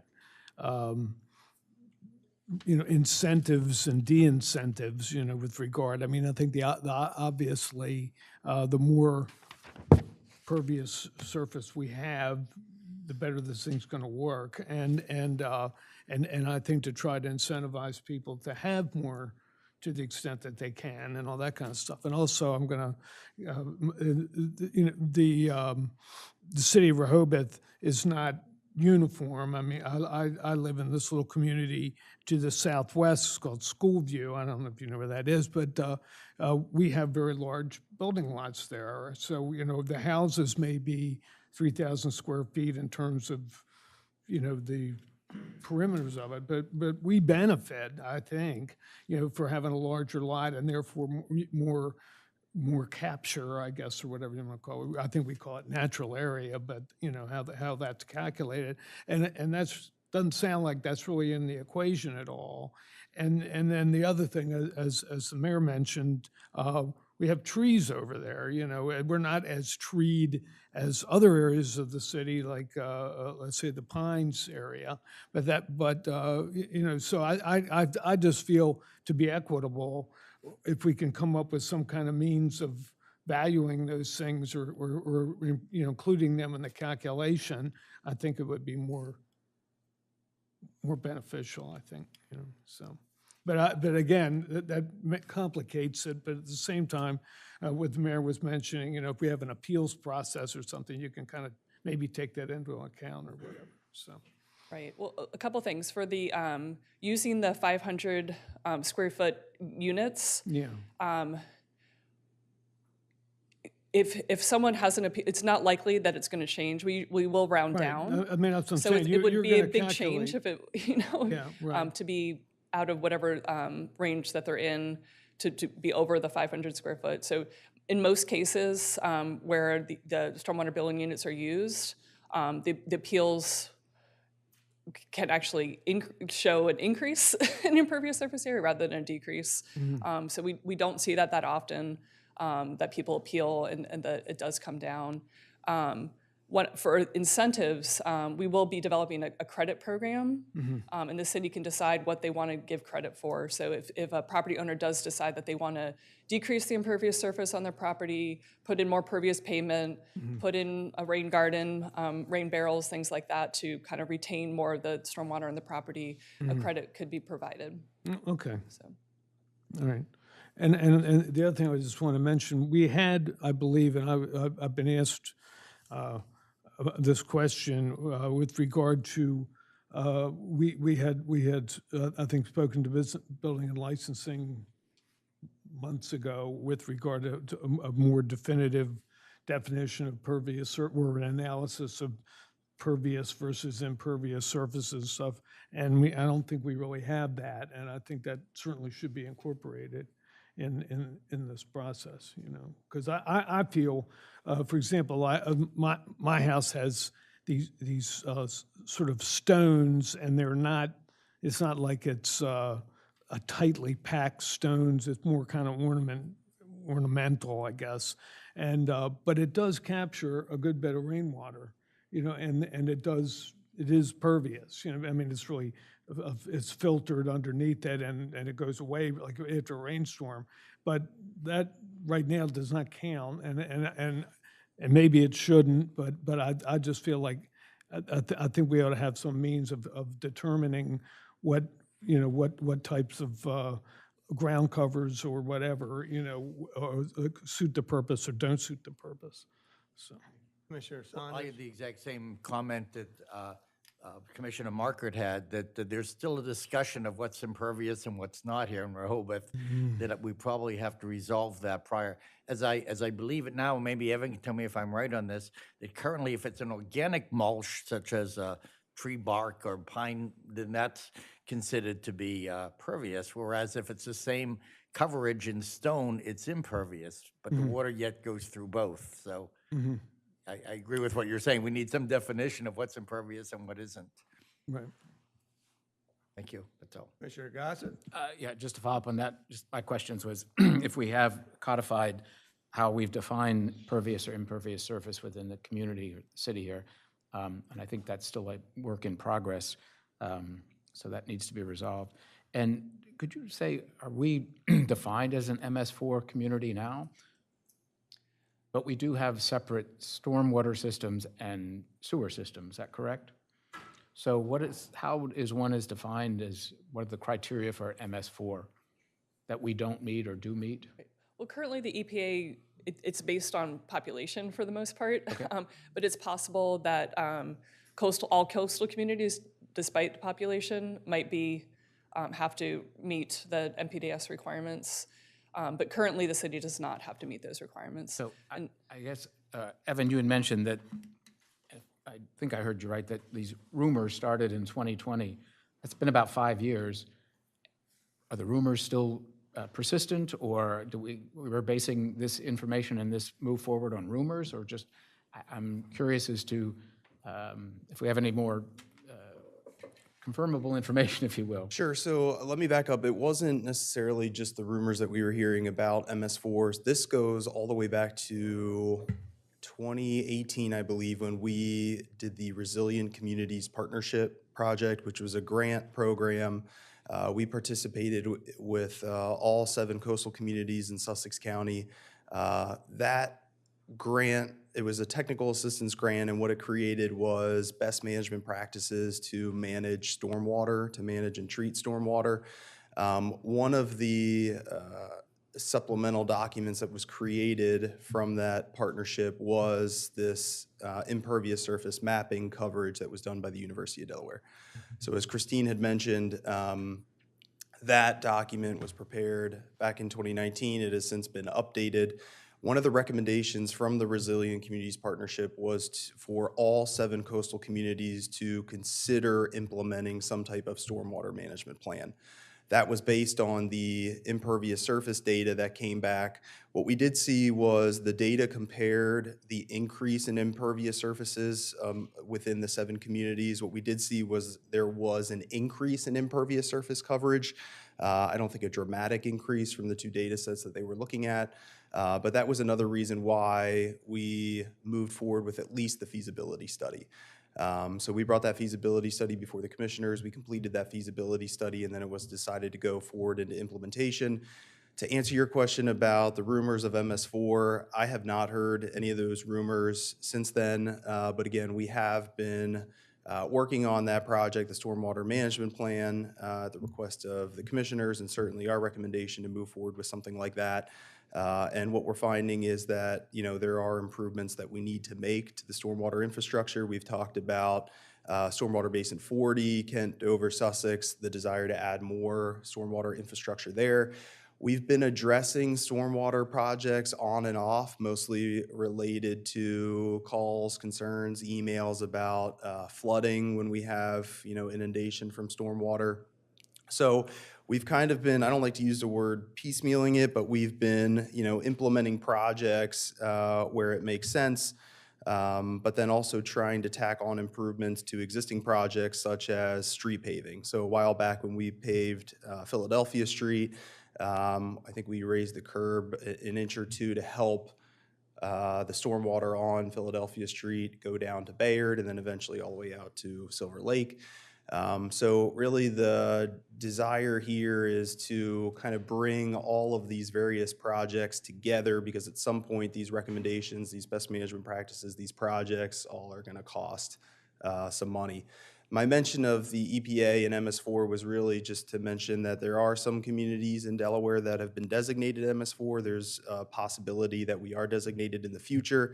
It's just additional requirements from a permitting, testing standpoint that will just cost additional money. So I don't know that I answered your question. It was a lot, but again, I don't want anybody to think that we led this effort based purely off of rumors. Again, this was recommendation that came forward from a prior technical assistance grant that we had, and was something that we were keeping in mind to fund these projects that we've continued to see in the capital improvement plan, but also in the annual budget year over year. So.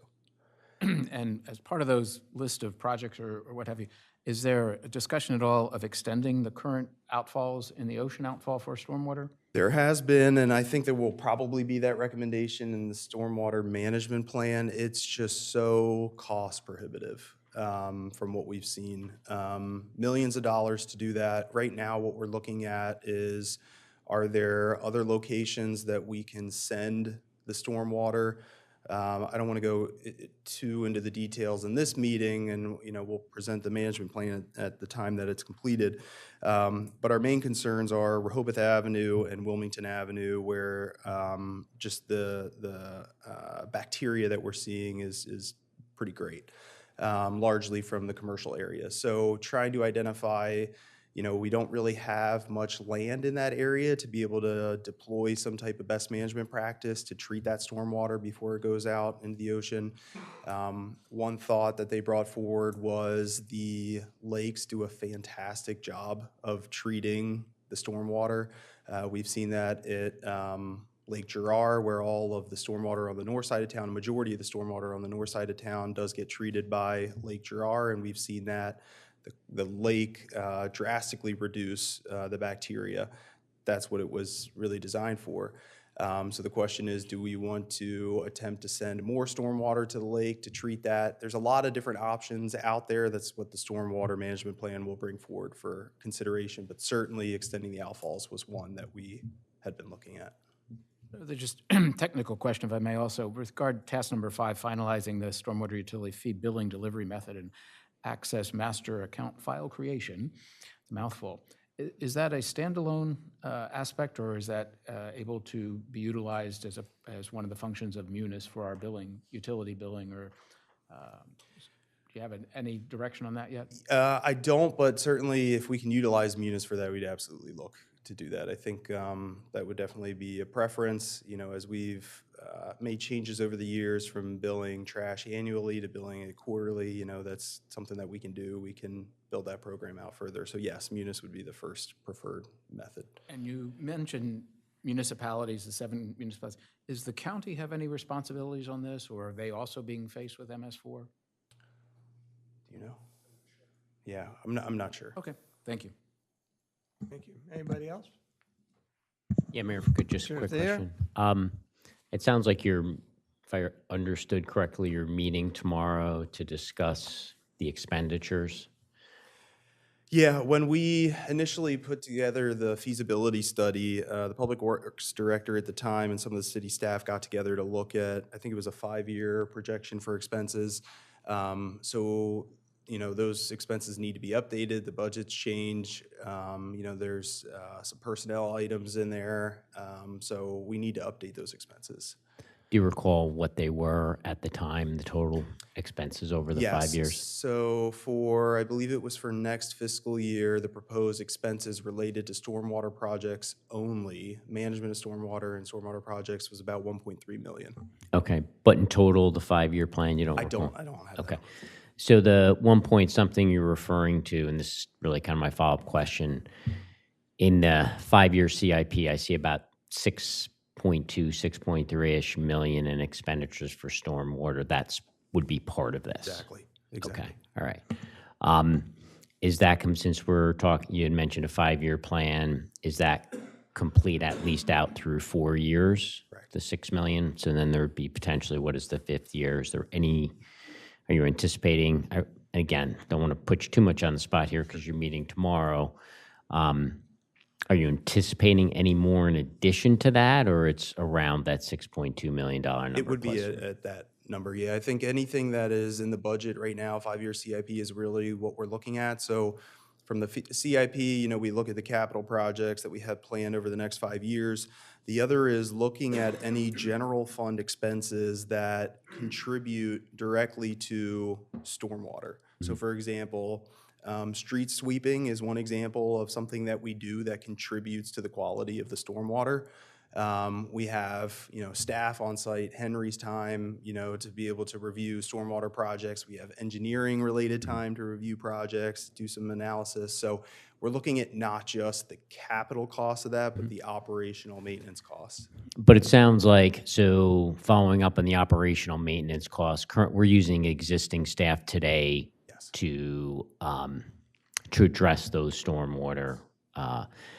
Is there net incremental staff you're going to be looking for as well, or is this really, if we create the stormwater utility, from kind of an accounting perspective, it would have its own CIP, and people that aren't staff today would transfer from the general fund to this stormwater utility fund? Correct. Or we would do something similar to what we do with the Public Works Director, and that is allocate salary based on the different departments. So, yeah, we would probably do some type of allocation. Okay. So when it's fair to make the statement that when I look at the budget today and I look at the 5-year CIP, that includes all the stormwater expenses. Correct. I just want to note, though, that based on the stormwater management plan, once that is completed and once we've discussed what some of the projects are and the priorities, whether we want to do them or not, they would go into potentially the capital improvement plan as well. So I think the stormwater management plan and the recommendations out of that plan specifically related to capital projects is probably the only thing I can think that's in flux right now that may be added to that 5-year plan. So asking, because I think I'm asking the same question again, what I see in the CIP out over 5 years is about 6.2 million related to stormwater. And again, I'm just looking at line items, anything that says stormwater, I included in that roughly 6.2. So are you saying that there may be more in addition to that 6.2? Correct. Roughly how much more in addition to that 6.2? I don't know that we can say right now. When can we get that number? What? Yeah, so a few months, just for those listening. So Henry said in about a few months, we'll have the 90% review of the stormwater management plan. So I think as we get closer to finalizing that plan, that's when we'll have, more concrete figures to present. So is there a document, where can I find a document that shows the last cut of all the projects, the capital projects? Because it sounds like there's a list, and again, maybe I'll say document. It sounds like today there's a list of potential projects for stormwater management. Some of those are in the 5-year CIP, some are not. So I'm looking to understand the ones that are not. Sure. What I really prefer is just a comprehensive list of all of the projects. And just to confirm, what I had heard is you're not going to be proposing any net new headcount for stormwater utility. We use existing headcount, but there are costs. If we do the stormwater utility, they would be appropriate from an accounting perspective. Would be appropriately charged to stormwater utility versus, say, streets today, but no net new headcount. Okay. All right, so somebody's got a list? Yes, I think we can talk to GHD and ask for sort of a working draft document and certainly share that with the commissioners and the public. Okay, great, thank you. Of course. Anybody else up here? If not, I'd like to go to the members of the public. Anybody have any comments or questions on this topic? Again, this is an introductory presentation. We weren't seeking any conclusions today. In fact, we've got follow-ups as outlined. Christine, do you have any final words? Just please feel free to reach out if there are questions come up in the future. Right. Christine, thank you very much. Thank Evan, Henry, thank you very much.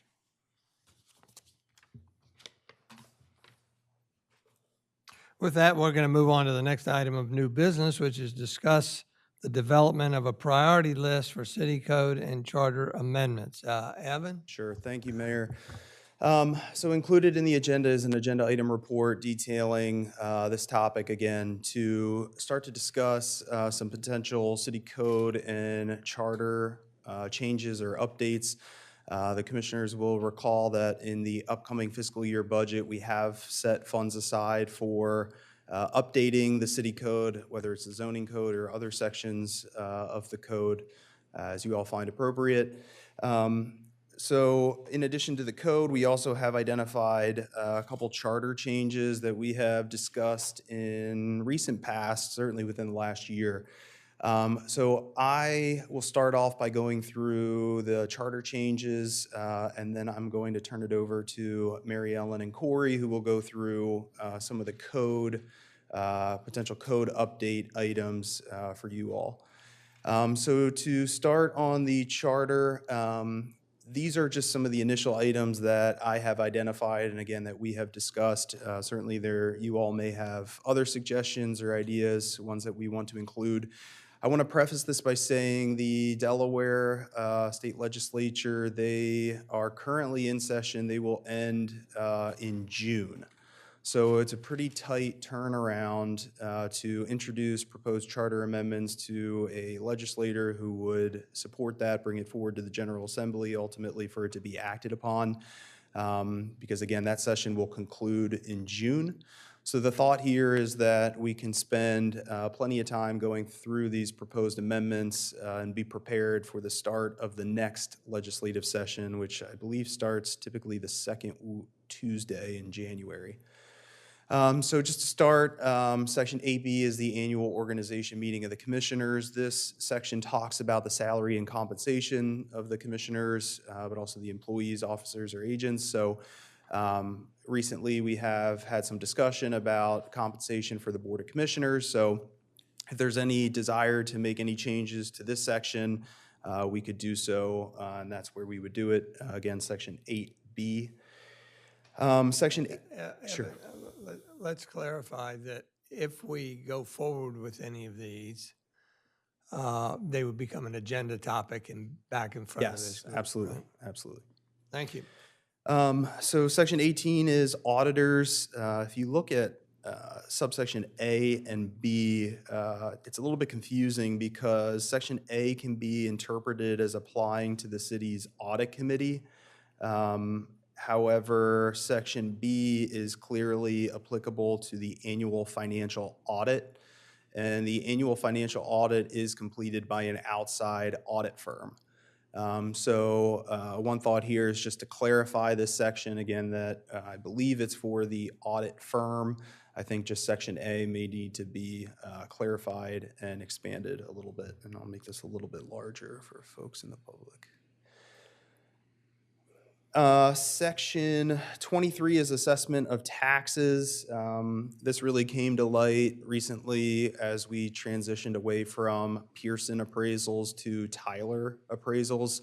And that is the city charter identifies improvements having a valuation of at least $1,000 needs to be assessed.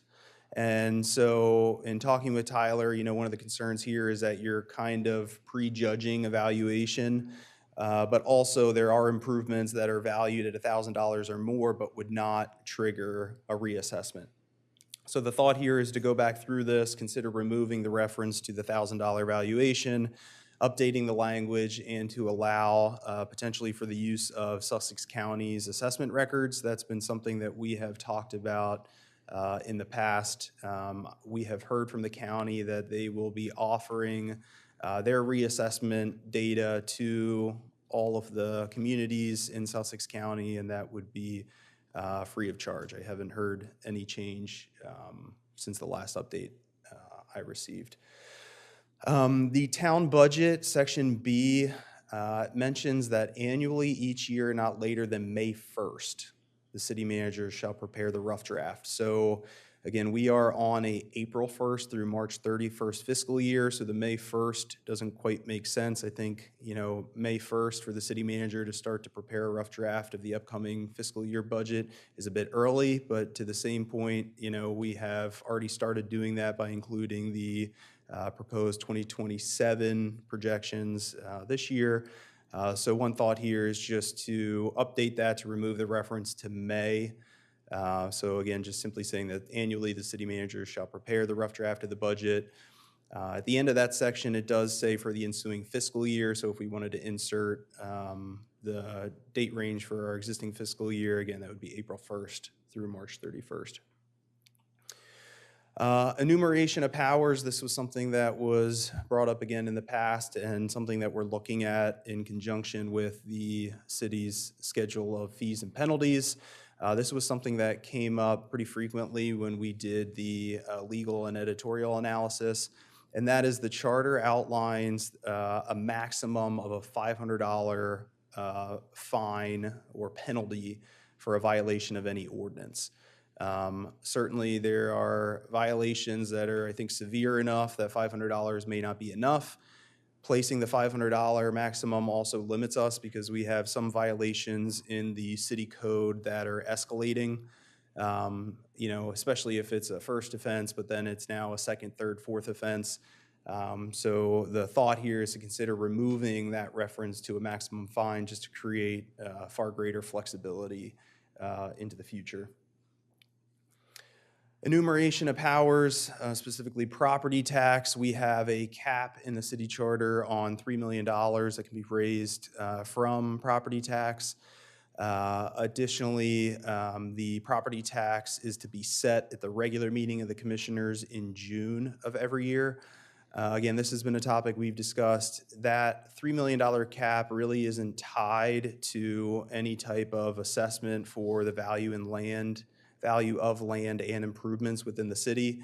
What I've seen done in other communities, I think Lewis does this, is the cap on their property tax or the revenue that they can receive from property tax is based on a percentage of the full assessed value of land and improvements within the city. So obviously that will change every single year. So one thought is to make that a percentage rather than a dollar amount. And then also consider changing the month that the tax rate is set to align more with the adoption of the fiscal year budget. Usually as we adopt the budget, at that time we know what the property tax rate is, so does it not just make sense to adopt the property tax rate at the same time we adopt the budget? Section 29A5, enumeration of powers. This deals specifically, how this was brought up was actually the repair of sidewalks. And the charter, what we found is that the charter contradicts City Code Section 232(1)A, which is the property owners being responsible for sidewalks. We also have in the comprehensive development plan, there is an action item that is to evaluate, I guess, the feasibility of the city assuming responsibility for repairing sidewalks.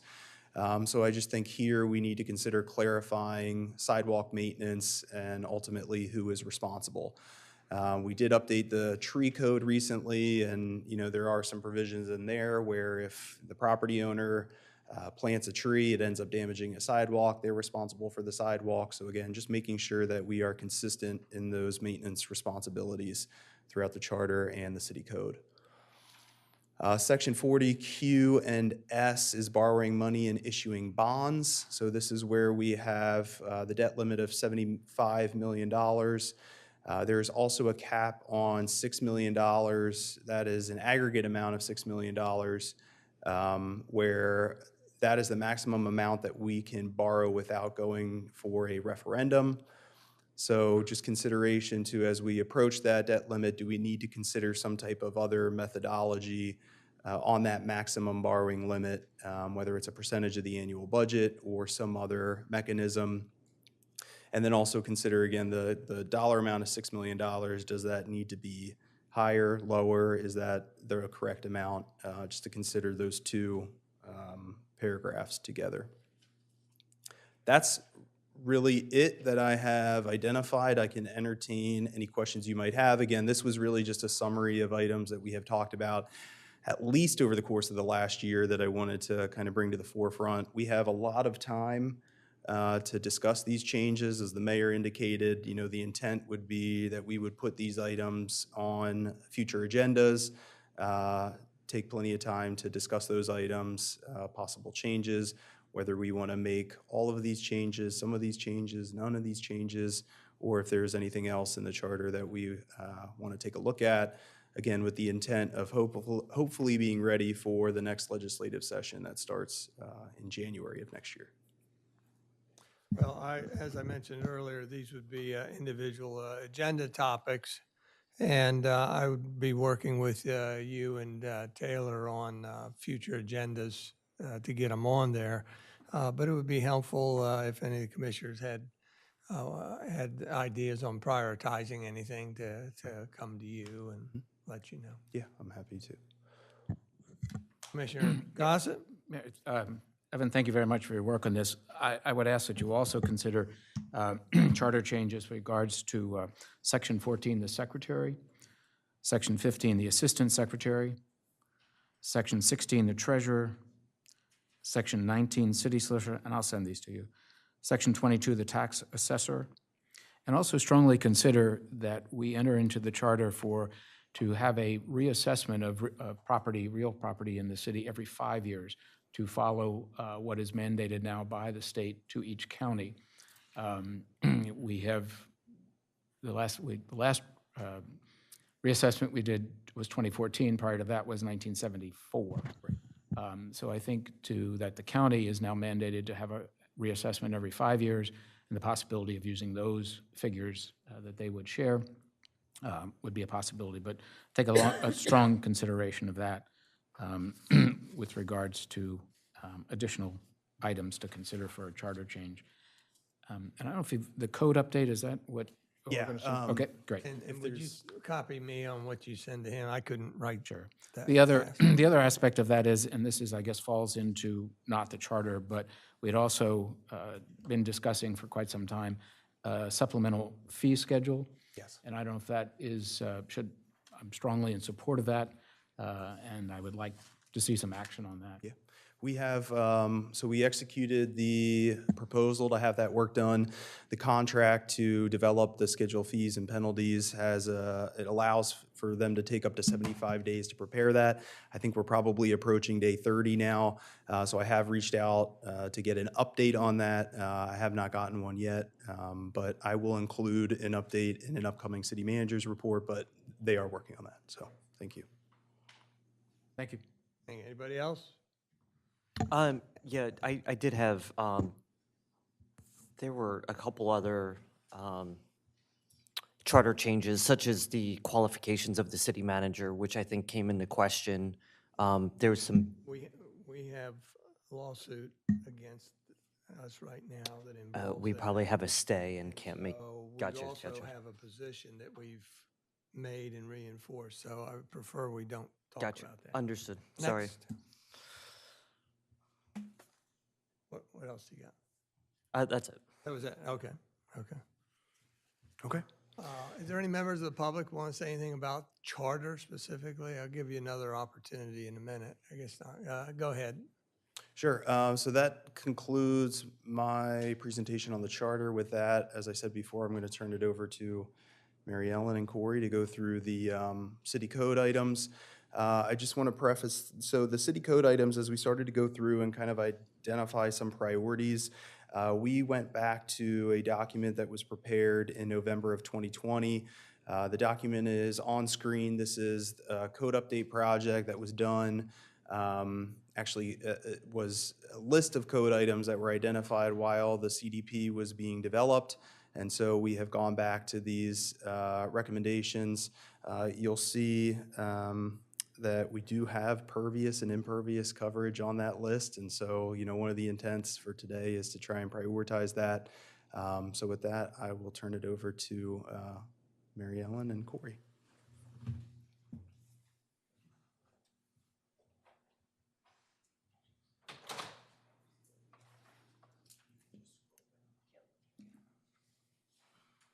Thank you, Evan. So as Evan introduced this topic, we took as I had introduced back in October, that I was going to bring back a list of code priorities based on this list of CDP code updates, as well as some other code updates that the Business and Licensing Department had been looking at. So what we did is we looked at this list, and then we made 3 other lists from there that we have here. The 3 lists are topics that can be addressed from the CDP list, other suggested code revisions, and the topics that have already been addressed or are underway from the CDP list. So this first list is the list of topics that staff can address, and these are all from the CDP list. So we try to categorize them the best we could in subject areas, and most of these are either definitions and or the adding sections of code as described. So what we try to do is put in the how they are in the original list and the list of priorities. So I'll just kind of give an overview, and then we want to go back and then discuss each, should you wish. And then the next group here is some other codes that we feel need to have another look at. These are a little bit more in depth, would require a little bit more discussion. Here we feel most of these, except for the last one, which I'll get to in a sec, can be done in-house as well. The last one, definitions, we feel that would be more appropriate for a consultant should you all understand that you were looking at hiring a consultant to do a code review. And because this was listed also in the CDP list for definitions, and it was very broad. And I think the intent was to look at definitions for the zoning chapter, but I would recommend that we also broaden that to the whole code and have a consultant look at, because I think there would be a benefit to looking at our definitions across our code. So that I think would be helpful to do that exercise. And then the third list is the topics that are already underway or resolved. So I'll leave it up to you. Do we want to go through each item, or I'll kind of hand it over to you, Mayor, however you want to discuss this. These are things that have been on the books since the end of 2020. Yes. And I look at them as every one of them needs a priority because they is a priority because they've been identified as such, but we've let them go for such a long time. I would be comfortable if the commissioners look this over, either ask questions now or get together with Taylor and Evan or you to help prioritize them, because I look at this as a many multi-month, many meeting process there. And I think we have to be very methodical about this. I'd like to meet with Taylor and Evan at some point and say, what is our final timeline for this? Do we want to set 1 year goal, a year and a half goal? And then let's be very methodical about putting these on agendas. Now, having said that, the agendas might be for regular sessions of special meetings to be able to get these done. We may not be able to squeeze these in everything that we have. So again, that's for me. I would like to sit down and hear what they think, you all think are the priorities, and we start penciling them in future agendas. Anybody else up here? Anybody? All right. Any members of the public? Now's your time. All righty. Commissioner Gossett. Mayor, if I may, I think that if I interpret this correctly, the staff has laid out a priority, 1 through 12, I believe, with 2 of is tied. So, I think that there is a priority. It's come from the staff. They're the ones that work with this information on a daily basis, confronting applicants, confronting frustrated applicants on some of these with definitions and what have you. So I would like to see more of a structured to take the top 3 and set a 90-day window to have something come back to us. I mean, unless we have some accountability and some true calendared deadlines for this, it's going to take forever to get done. I look back at my friend the basements, FAR and gross floor area, et cetera. So unless we have deadlines that we stick to and set and everybody agrees to, this could take, the list has been existing since 2020. We're just beginning to take action on it. So unless we have some accountability for what we're going to do and how quickly we're going to do it, we could rename this as 2030 list. And that's our intent. That's Well, good- I good point. agree. So could we have a result of a calendar of information back that, Mr. Tedder, and how many next meeting or At a layout? future meeting. A yes. future date, that's my concern. It always Well, just comes back. We need to be very methodical on our approach to all our agenda topics. We're now overwhelmed, and now we're going to even overwhelm it more. So yes, we will do our best to come up with a timeline. I'm sorry, Mayor, but I don't feel that's a satisfactory answer, but Okay. if you're in the agenda I can- development, again, this has been sitting here for 5 years. I can accept that. Thank you. Thank you, Mary Ellen.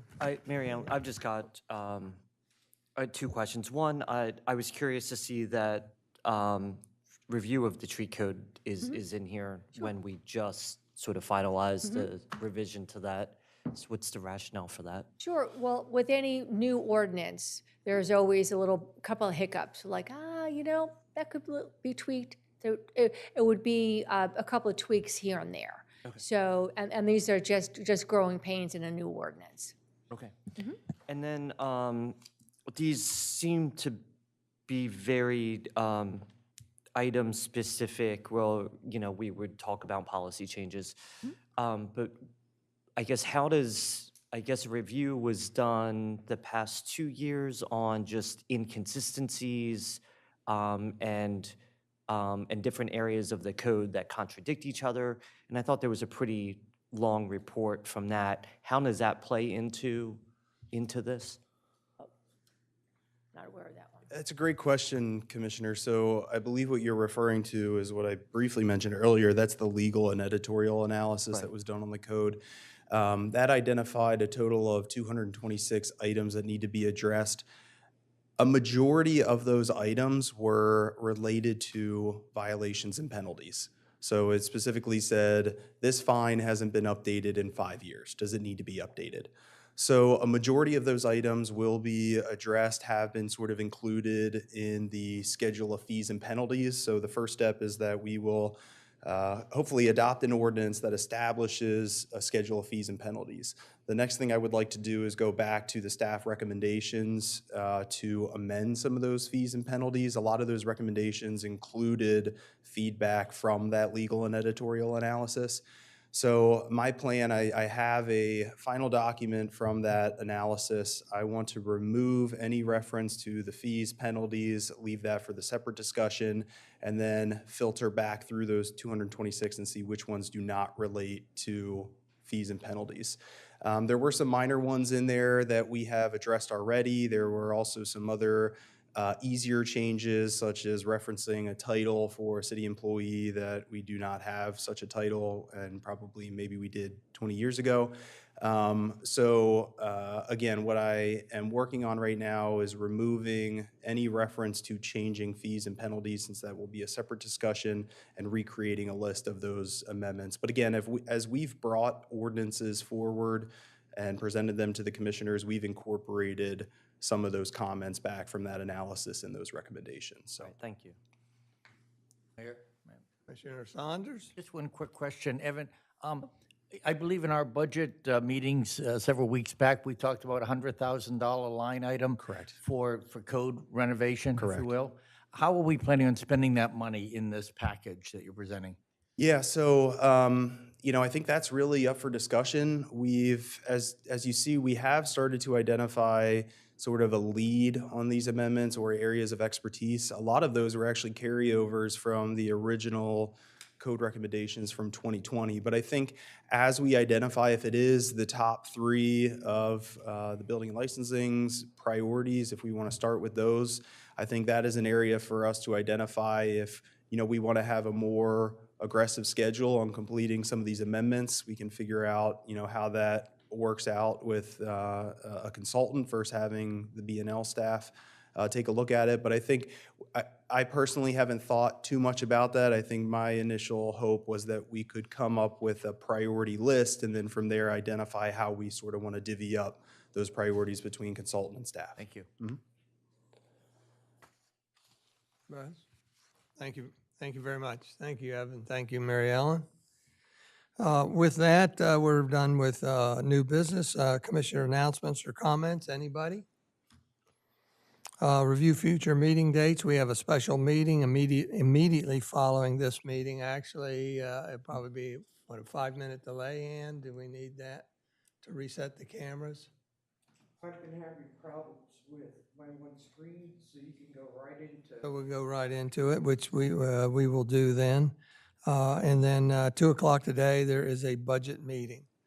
So you have an agenda for the special meeting? I'm sorry.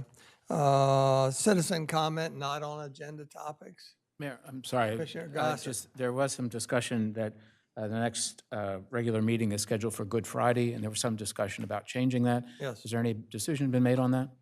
Looks like the most can attend it on Thursday, the 17th. So.